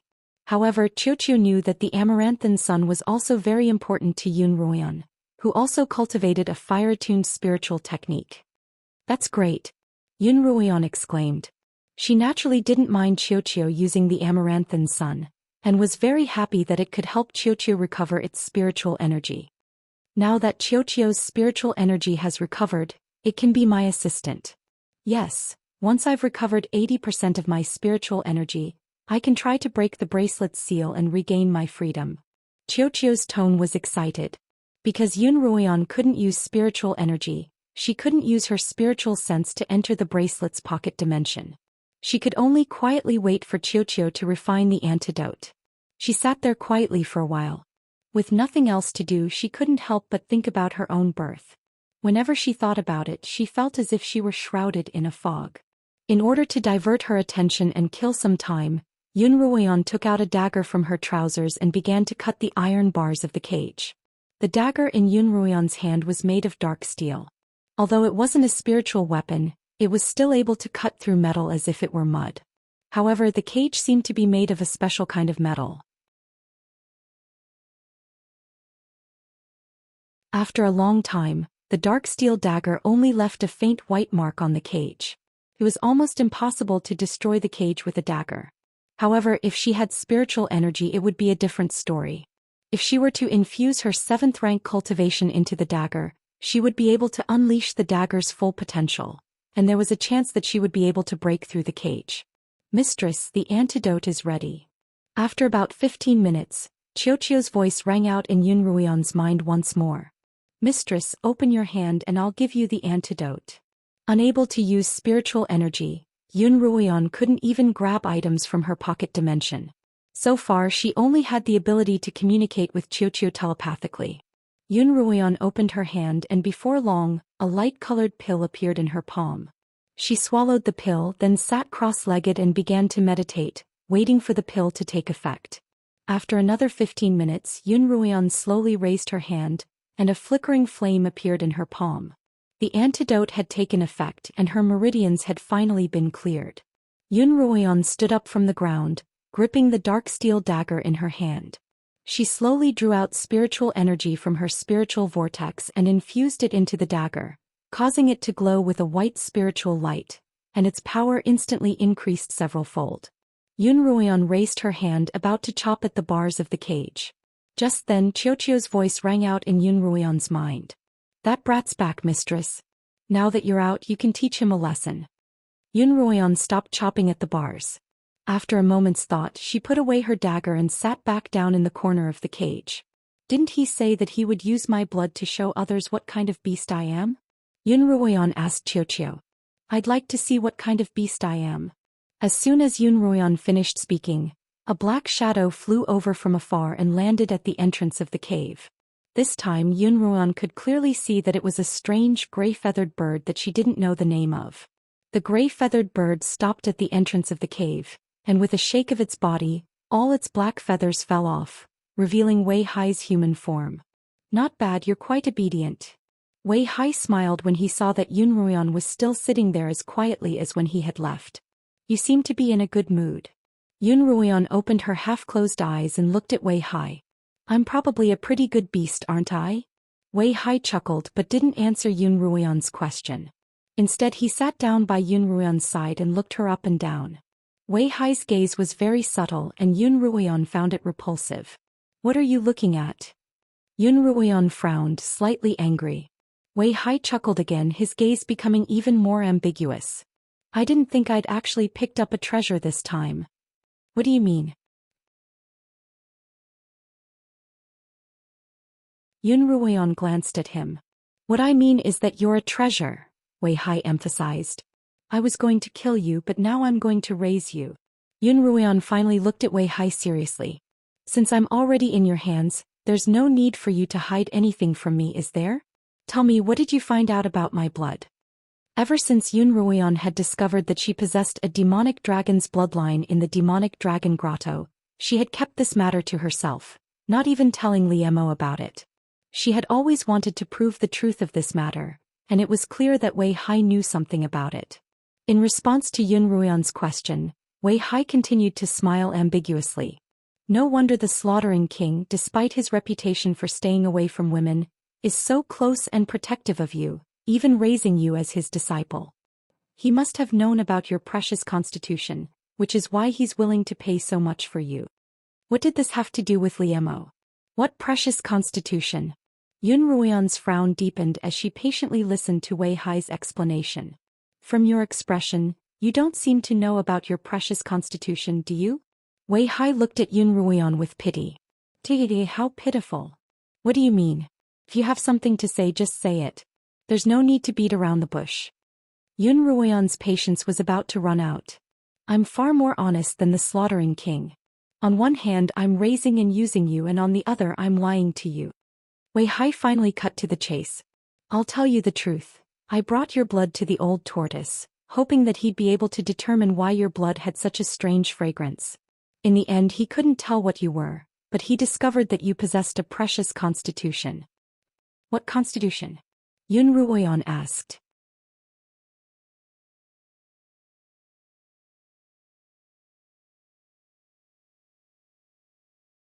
Chapter 244. Yun Ruoyan stared at Wei Hai, waiting for his reply. Wei Hai smiled. "Your constitution is that of a human furnace." Just as Wei Hai was about to reveal the secret that Liemo had kept from Yun Ruoyan all this time, he suddenly sensed several powerful auras approaching. Wei Hai immediately shut up. Yun Ruoyan had also sensed those auras, and one of them was Liemo's familiar aura. "Speak." Yun Ruoyan couldn't care less about anything else as she pressed Wei Hai. But Wei Hai's expression changed greatly. He could not be bothered to continue his words just now and stood up all at once. "You're here so quickly." He looked at Yun Ruoyan. "The Slaughtering King really does treasure you." He then opened the cage and dragged Yun Ruoyan to the entrance of the cave. "Finish what you're saying." Yun Ruoyan asked urgently as she was dragged to the entrance of the cave. Beneath her feet was a bottomless abyss. "I don't have time to waste on you. Let's escape first." Wei Hai pulled Yun Ruoyan down the abyss. "Hey!" Yun Ruoyan yelped in surprise. Wei Hai's body had begun to transform. Black feathers sprouted from his arms, neck, head and face. In a few breaths, Wei Hai had transformed from a human into a strange bird. Yun Ruoyan was currently lying on top of the bird's body. Just then Yun Ruian saw two sword auras appear in front of her, one of which was a black-robed Liemo. The other was also a black-robed man. Yun Ruian recognized him as Su Bei, and he was accompanied by a middle-aged man dressed in official robes, the far-sighted king Li Sheng. Yen-er. Li Mo's voice drifted over from afar, a barely detectable tremor in his voice. In the past 2 days and 1 night, Liemo had felt an unprecedented sense of worry and anxiety. Li Sheng led them through a series of twists and turns before finally finding Yun Ruan. His heart couldn't relax. When Wei Hai saw the people in front of him, he immediately turned around and fled. Wei Hai, put Yen'er down and I'll let you die a quick death. Li Mo's voice rang out from behind Wei Hai. Wei Hai, you traitor. Stop right there. Li Sheng also yelled. Wei Hai sensed the danger of the situation, but he ignored the two of them and used all his strength to escape.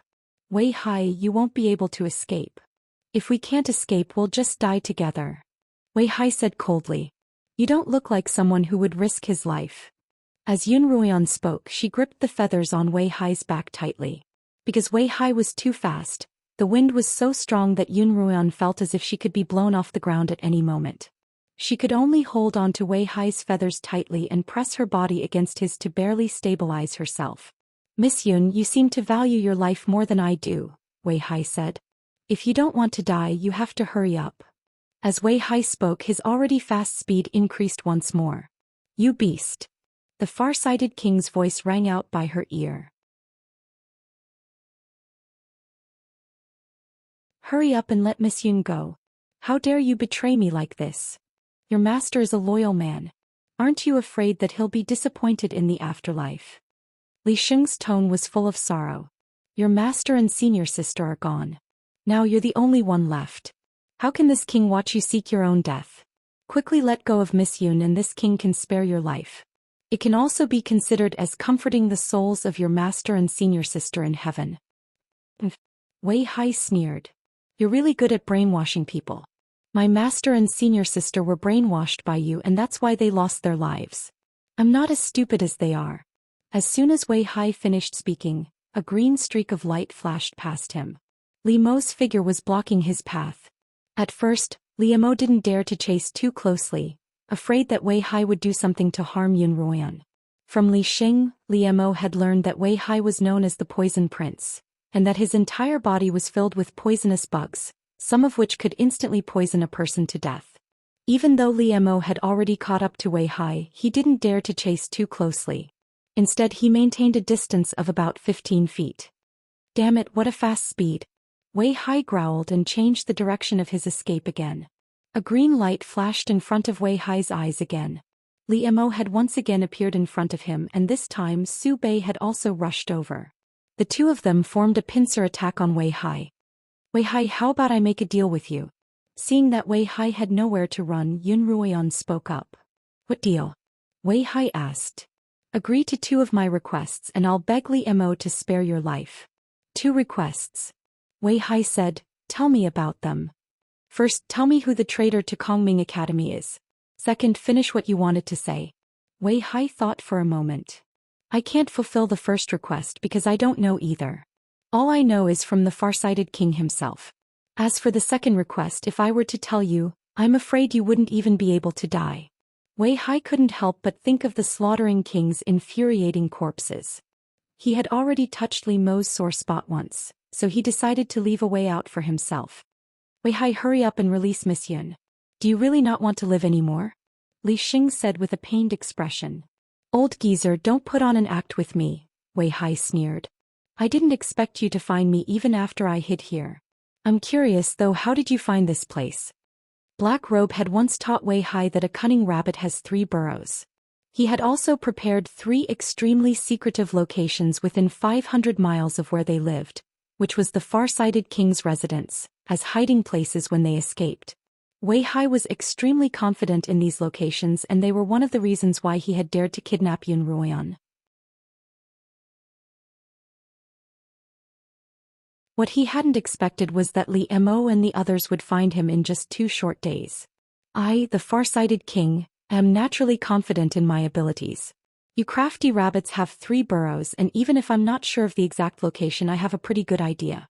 However, you actually dared to betray this king, which is beyond my expectations. The far-sighted king sighed. Since you're courting death, don't blame me for not protecting you. Then cut the crap and come at me. Wei Hai shouted as he charged toward the far-sighted king. Li Xing immediately hid behind Su Bei, but Wei Hai turned around and released a red mist spider at Li Mo, a diversion. Li Mo, be careful of the spider. Yun Ruoyan tried to stop the spider, but she was one step too late and it reached Li Mo in an instant. As if he hadn't heard her, Li Mo continued to stand on his sword, his hands behind his back. For a moment, Wei Hai thought that he had succeeded, but he quickly realized that he had been too naive. When the red mist spider arrived in front of Li Mo, it was blocked by a layer of spiritual energy around Li Mo's body, unable to advance an inch. Li Mo looked at the tiny red mist spider trapped in the spiritual energy membrane, and a blue light flashed in his eyes. With a poof, the red mist spider turned into a ball of red mist and disappeared. Wei Hai's heart skipped a beat and he immediately sent out a series of venomous bugs at Li Mo. Every single one of them was blocked by Li Mo's spiritual barrier, and they exploded into mist at the same time. The sound of the poisonous insects exploding filled the air for a while. Your Highness, I'd like to make a deal with you. Seeing that he really couldn't break through Li Mo's defenses, Wei Hai suddenly had an idea. I don't make deals with others, Li Mo replied. This is a secret that only you and I know about, Miss Yun, Wei Hai said hurriedly. Slaughtering King, you'll regret it if you don't make this deal. Li Mo frowned but didn't speak. Wei Hai continued, if you spare my life I'll keep this secret forever. Otherwise I'll tell Miss Yun right now. Given her personality, if she learns of this secret she won't let you have your way.